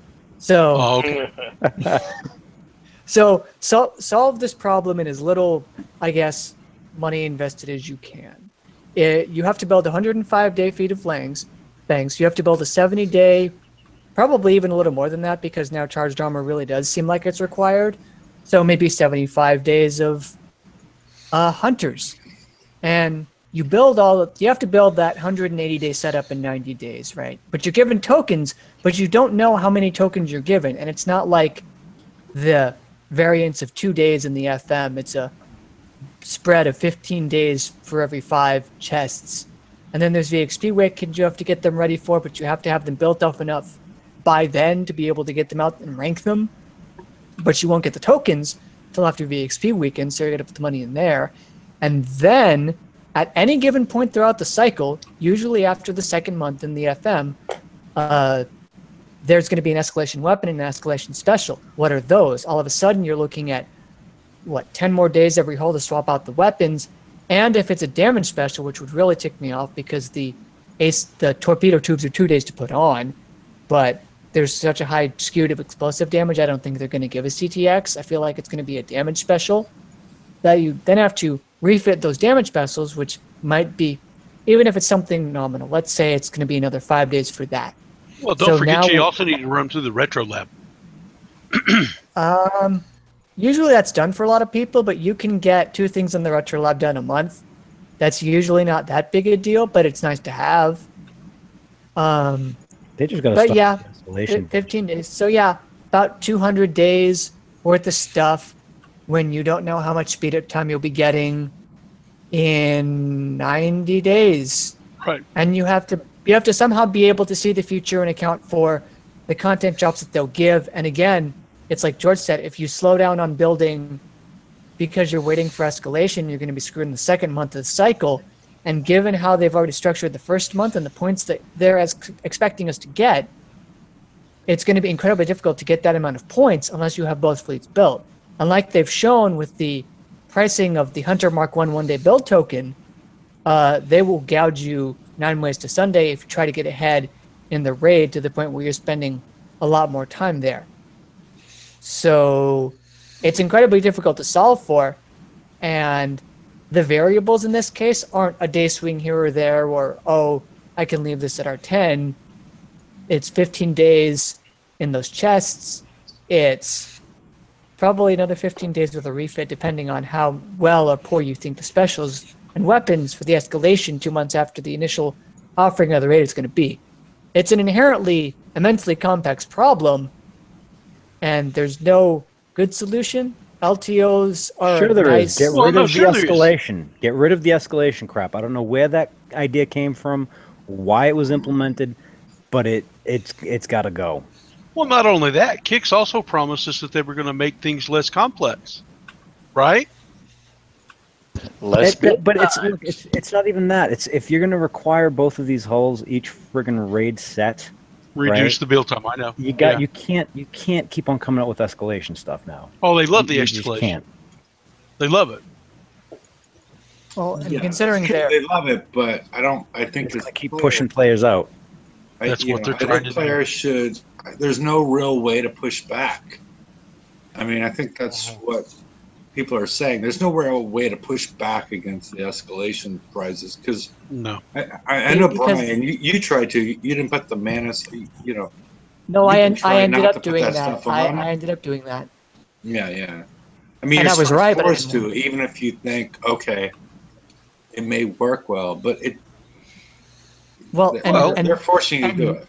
Again, And now it's actually proven by how they made those targets in the last raid that they tuned specifically for that.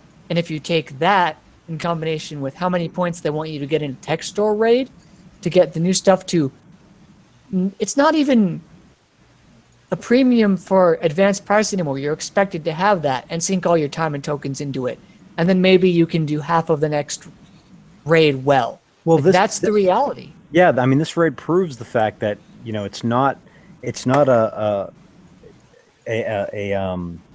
bonus for a building two. It's a necessity. No, It's not like even- luxury charge armors. That's a not load of even- crap. And Yeah, it's not, but it's not even like a luxury to get it ahead of time. Like you're not gaining anything getting the hull a month early, quote unquote, anymore because it's not really early anymore because it's you have required. to have it. yeah, It's and these required to get targets, the S target because you can't access the S target without it. bang. Well, except for this time, yeah.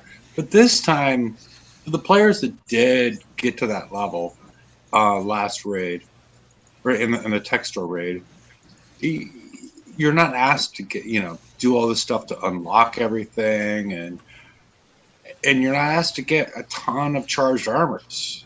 I mean, because the charged armors you want aren't the expensive ones; they're the cheap ones.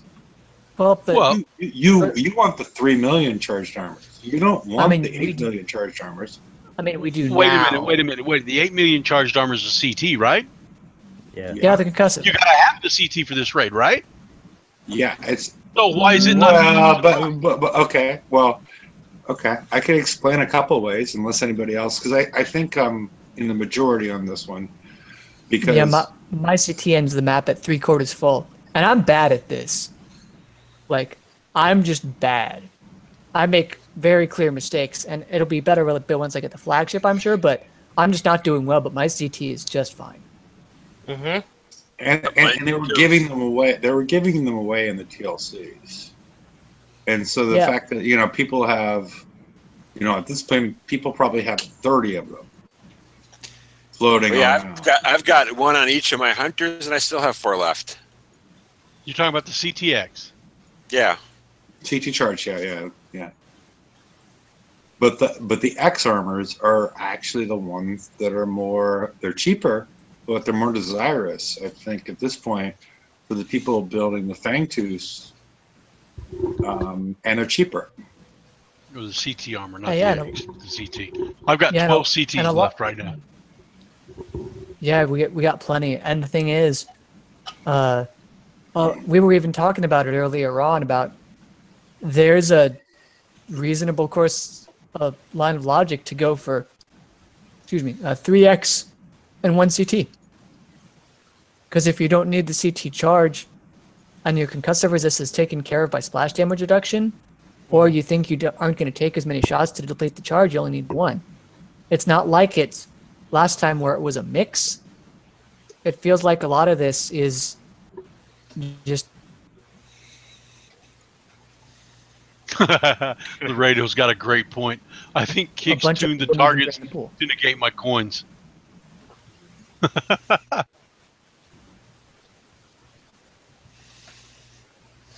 mean, I think they're going to target incentivize 2 and 2. Brian's But locking up for me. I have Mhm. absolutely nothing to base that off of. It could be 1 and 3. Okay. So, I'm not sure we got to Uh-huh, my sorry. original question, as far as I think we got it from some people, but how they're projecting to move forward.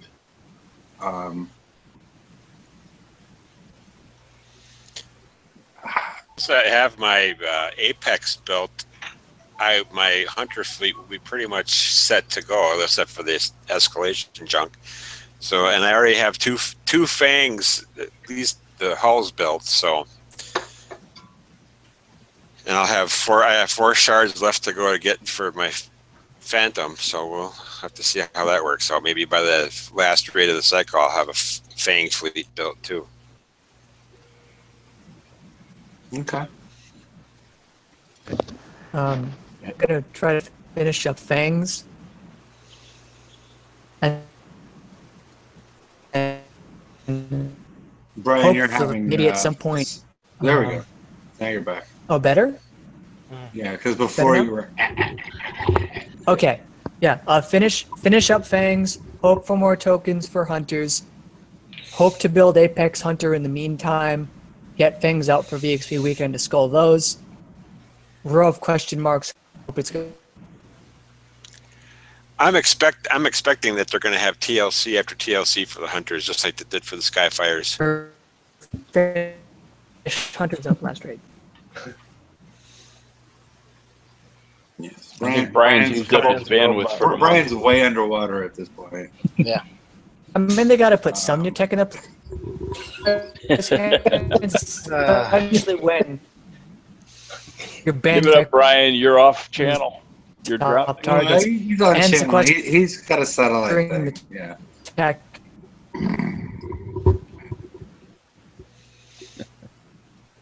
It's all good. Does anybody else have any thoughts on this? Because Brian, I'm going to spend less money. Yes. Okay. That's right out.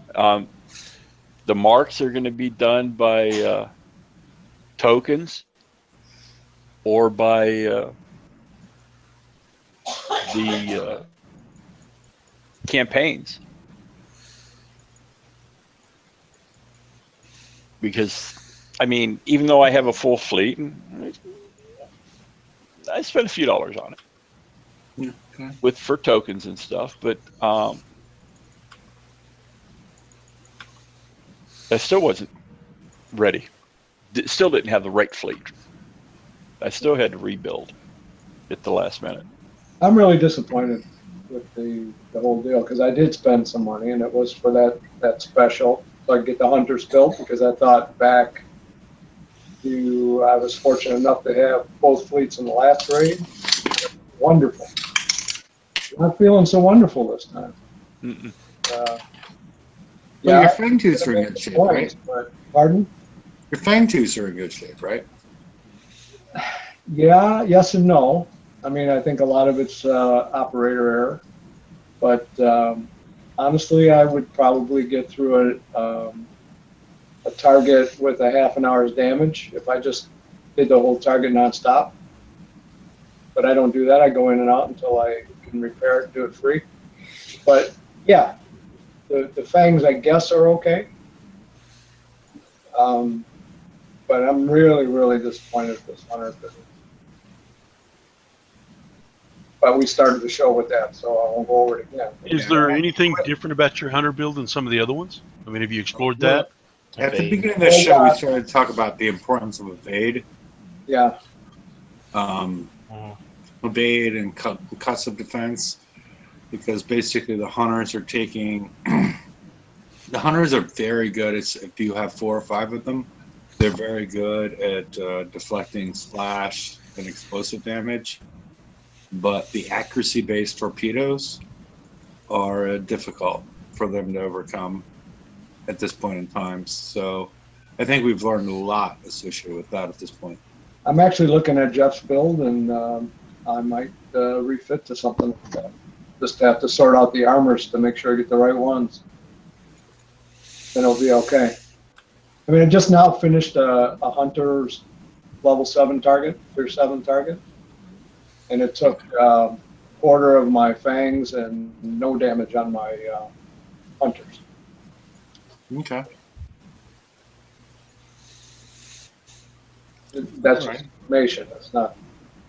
Is there an ability in the alliance to get where you get your alliance points? Is there an ability that gives you more evade or perk? Not that I'm aware of.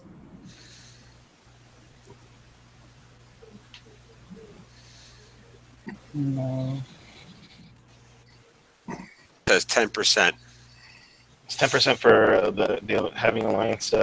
Is it armors? Armorers, yeah. Yeah. Daniel, you're starting to break up now. Oh, yeah. I'm laggy. Let me try to reload. Be back. All right, I'm gonna get another beer.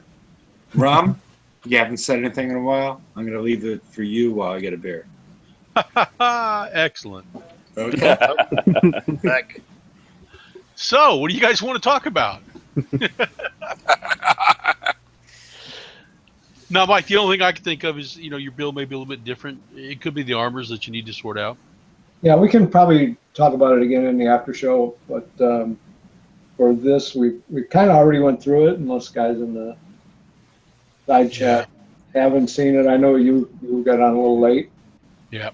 But Jeff came up with a little different build than mine. It looks like it might be more attractive, but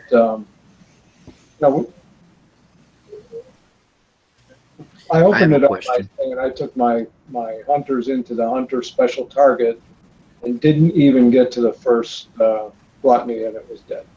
Right. What was your question? My question is, with this new raid and a few people putting out videos, has anybody noticed that Kix has tuned any of the targets when somebody posts successful tactics? I haven't noticed that myself. I haven't noticed much of a change between the two. I haven't either. No. I mean, it's still early in the raid, but they have a history of doing that.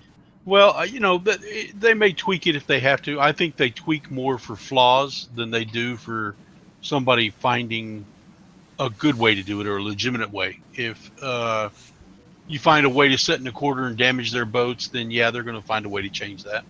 Well, I mean, for me specifically, I posted that I could do 4 A sets with my per repair for my Tide Seekers, and then tonight I can only do 2.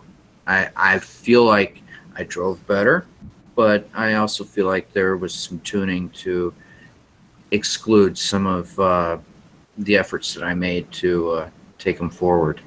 Do you have the ability to record your battles? Yes, I actually posted my first run through the A set yesterday, and then 24 hours in, I posted the second one.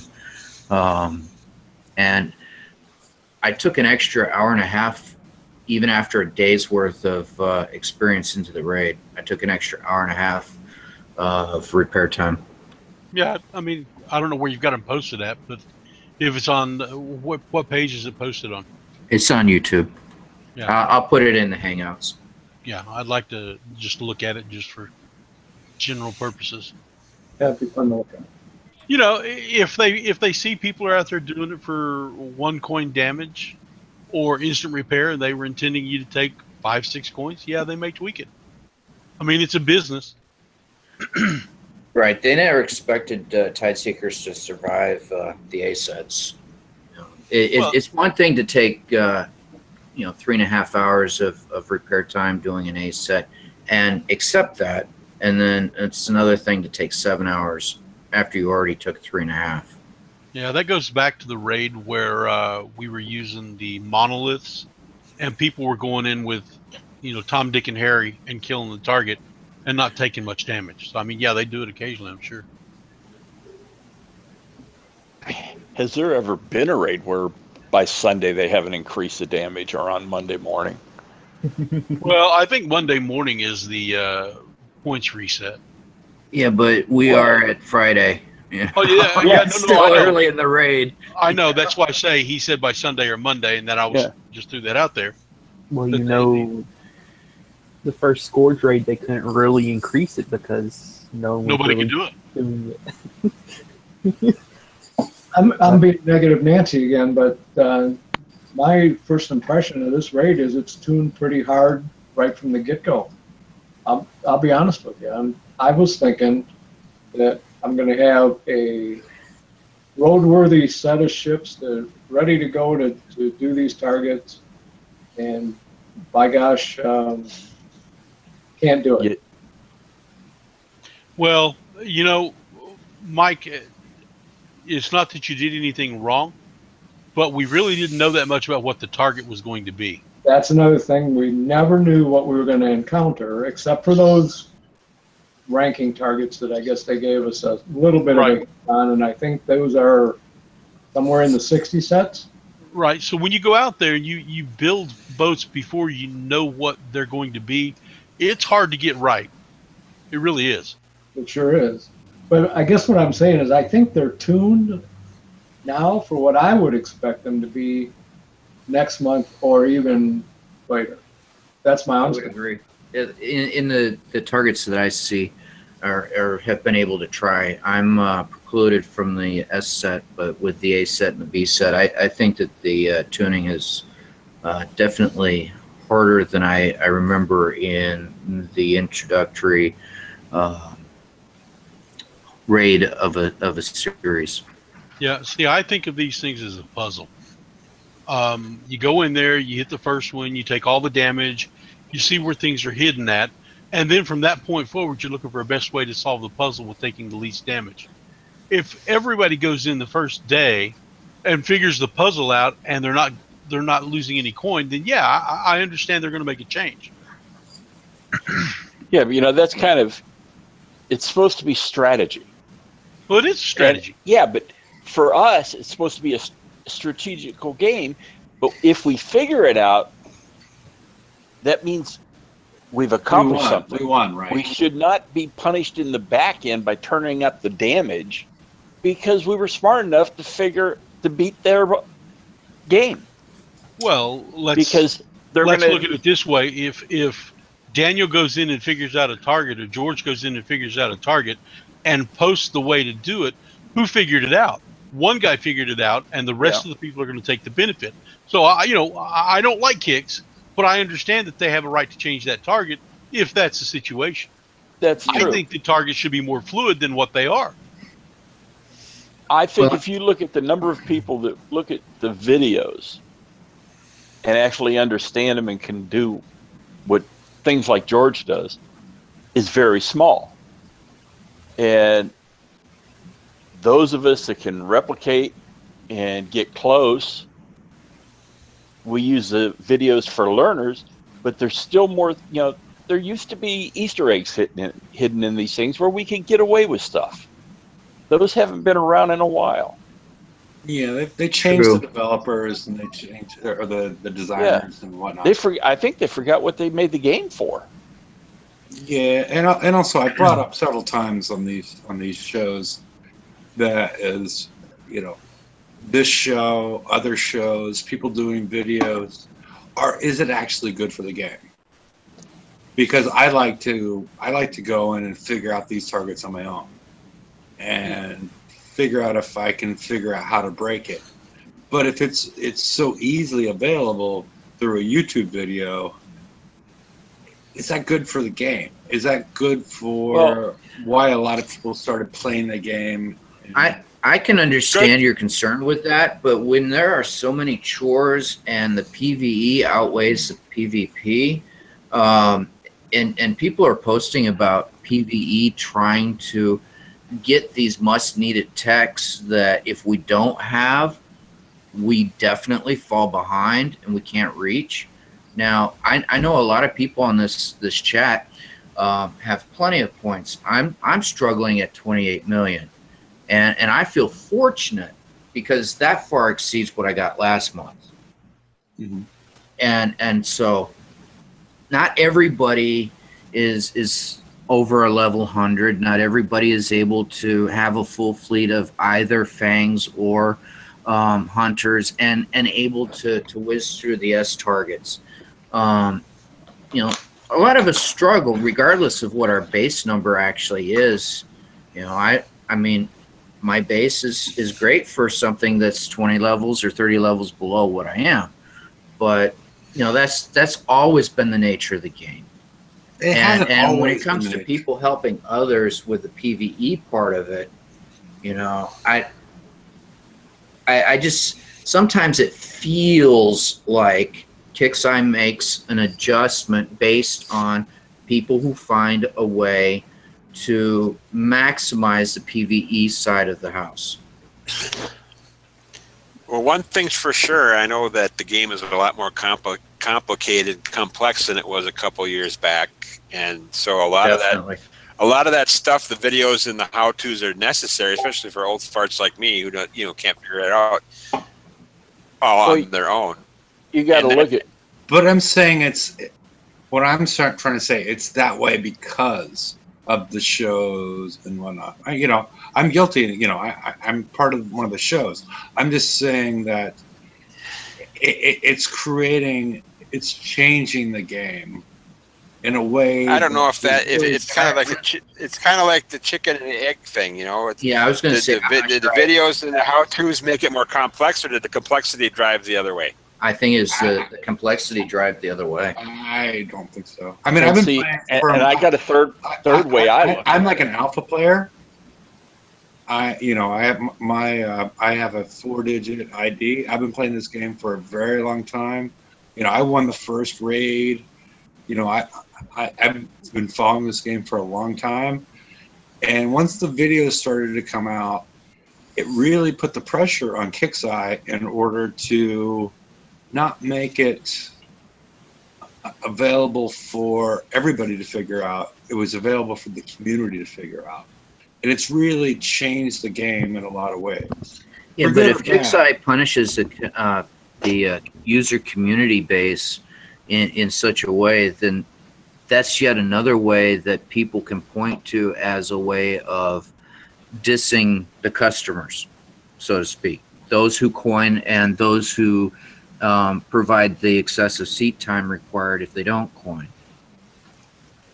And another thing too, remember that places like BPC and TFC and all that, they're the only advertising arms or learning agents for this game. To go on BP's website and find out how to play Battle Pirates Can't be done. Nope. No, it can't be done. If it wasn't for the videos, there would be nothing to promote them.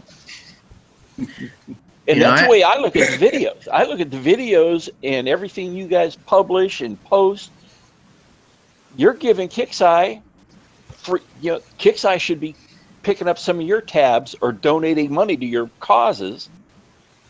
Never happened. Oh, I know. But I'm just saying they should, because you're giving them free advertisement. Yeah, but if you want to look at it in an abstract way, the videos also cost Kixeye money because of the trial and error process. Well, another thing is that they keep people do the quality control that Kixeye seems to be lacking. Well, Kixeye's never had the quality control. No, Kixeye doesn't care. They love the mistakes. Yeah. Oh, look, this guy put the wrong weapon on the wrong hull. Oh, he's going to have to coin to refit it. Yep. They love that. But God forbid they make a mistake that favors us and they fix it in hours. Oh, sure.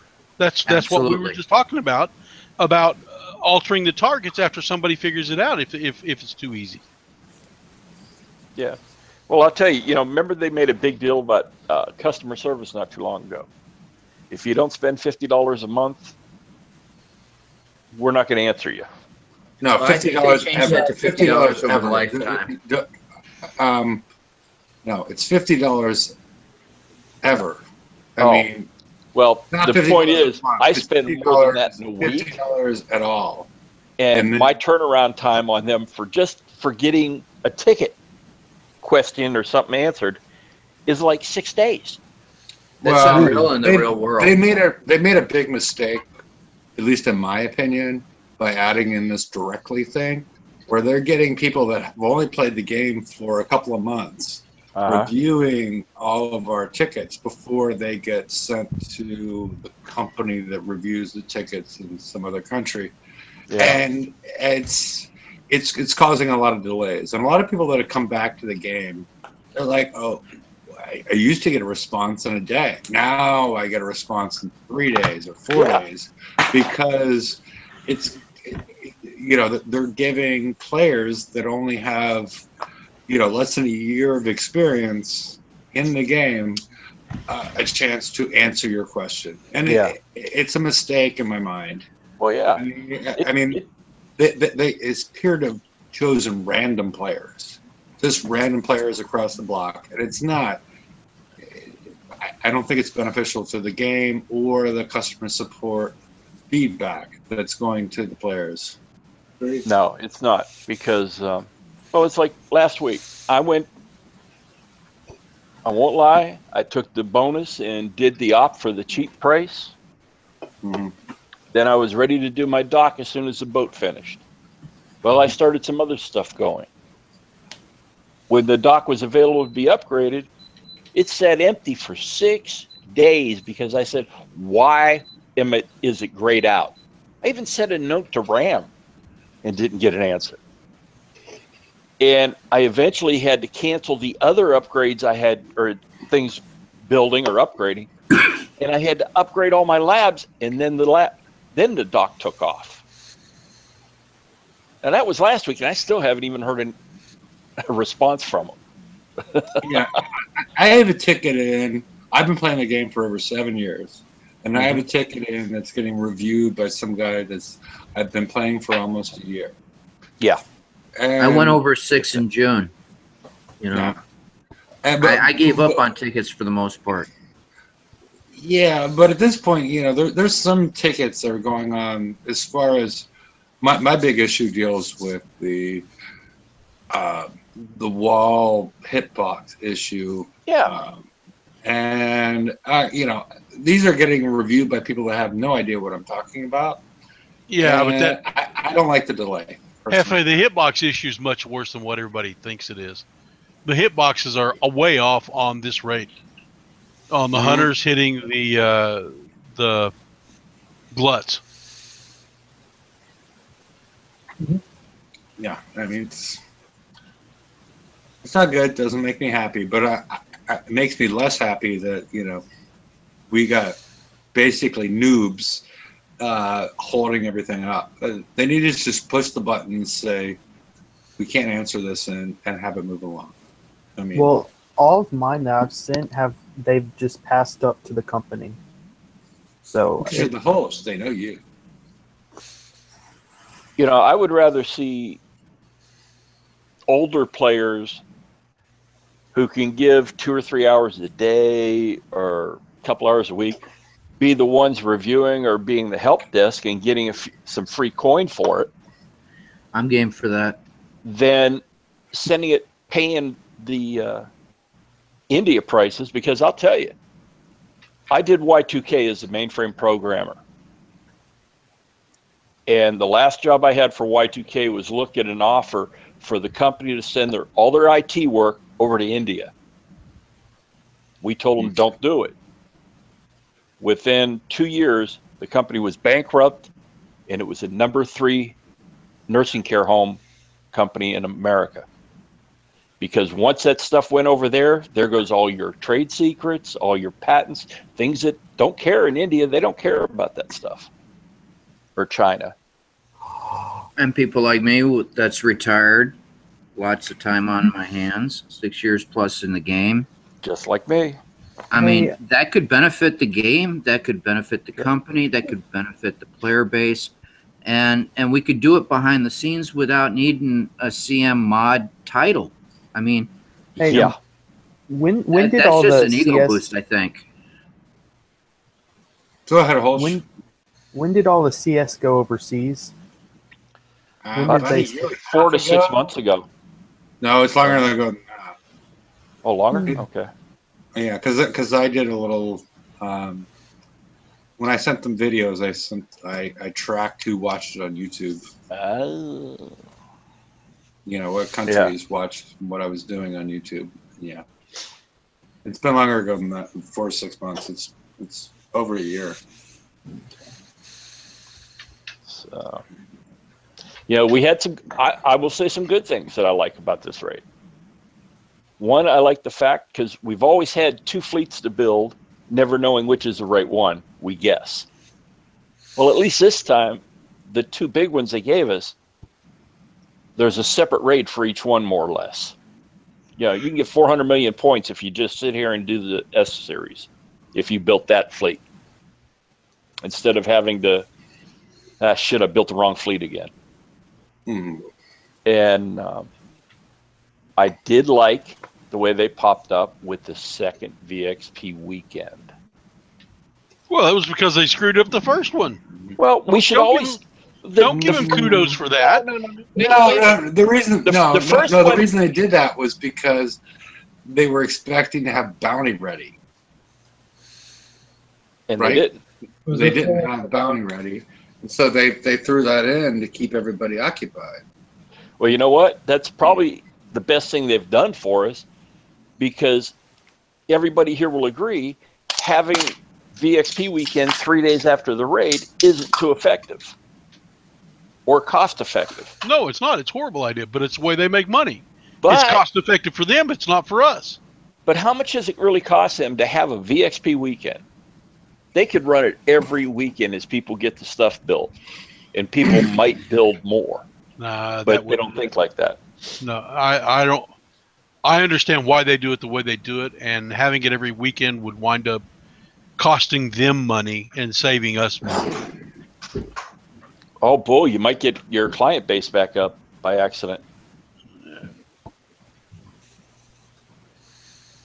Because I tell you, I seen number online today at 33,000, and I'm saying, wow, how much longer? Well, the thing is, you know, my raid total at 28 million is not that spectacular, but yet I'm in the top 4,000 globally, and that was never like that. I should be in like the 15,000 range as far as my leadership leaderboard position goes. Well, there's not that many people playing anymore. Exactly. Compared to 5 years ago, Holt, everybody else. It's also only Friday too, so. Yep. I'm rarely above 5,000. Rarely. You know, I saw that, you know, one of the sister games within the company consolidated the number of sectors that they have about a year ago when I was playing the other game. And one of my bases, and I have 2, took a turn in one of the other worlds, and it was nearly vacant. So how far away is Battle Pirates from consolidating the number of sectors? Which game was it? War Commander. Okay. Just wondering.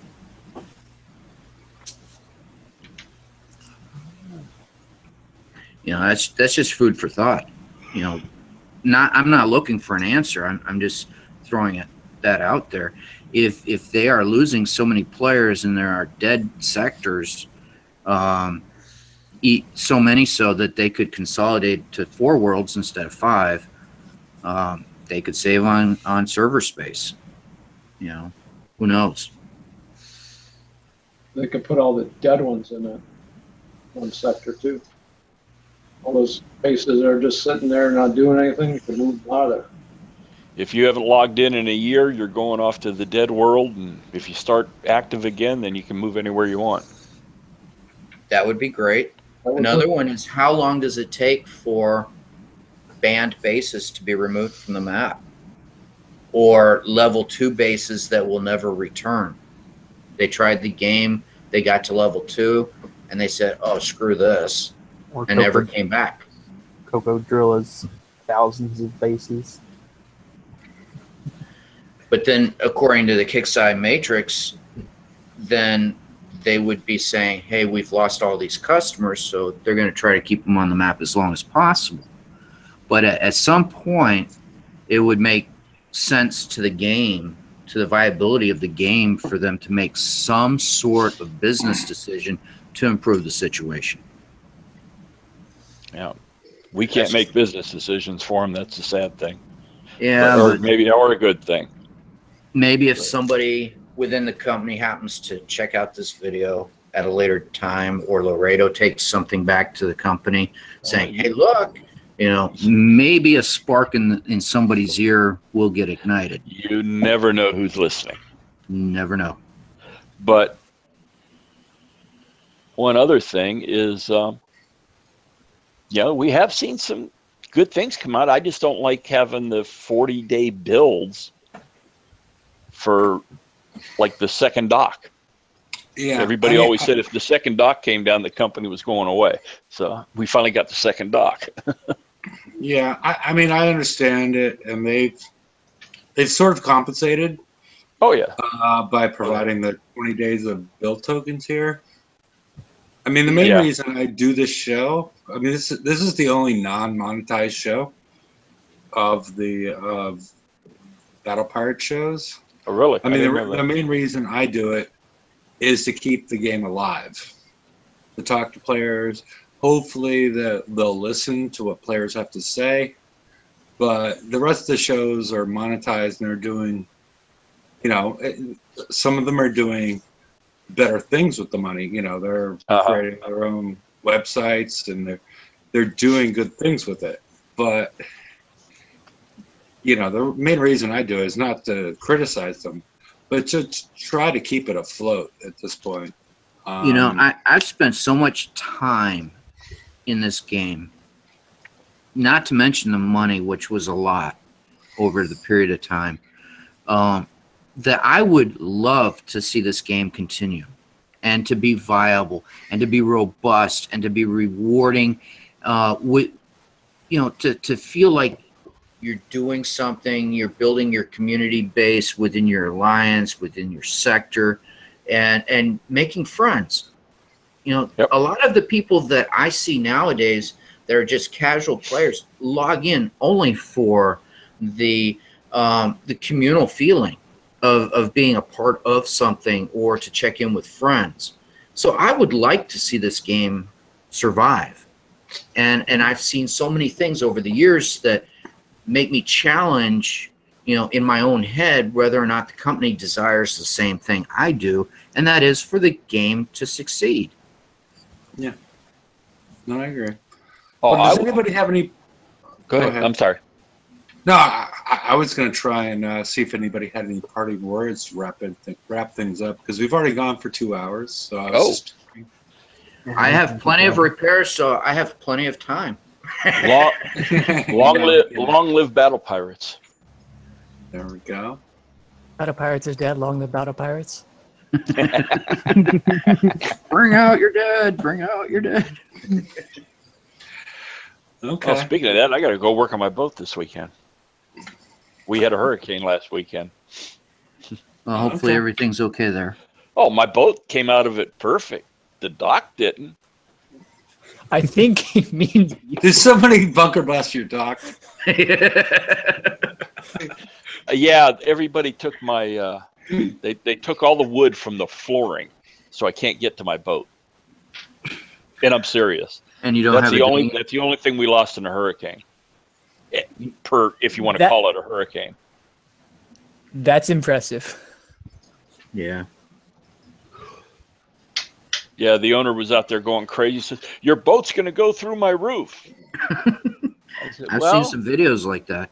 Oh yeah. Well, what I had to lower my bridge down 10 foot. Mine is on a hinge, so I can take it and fold it down.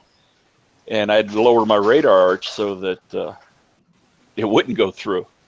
And then they lose all the steps, so I can't even get to it. Sounds like you got a better boat than half your BP. Oh yeah, I do. But soon, when you see me disappear from BP, it's because I'm out on the boat. That's, when life interferes, that's a good thing. Yes. Yeah. So. And he can't drive. I mean, you know. I can't drive. I'm doing it right now. I'm still at 3 to 4 coins with the Golden Princess on for repairs. That is a nickname I've never heard that crew be called. It's a good nickname. No, it's I'll have good. to It's remember good. that one. Every other nickname is, wow. It saves gold. Plus, I got to think for redheads.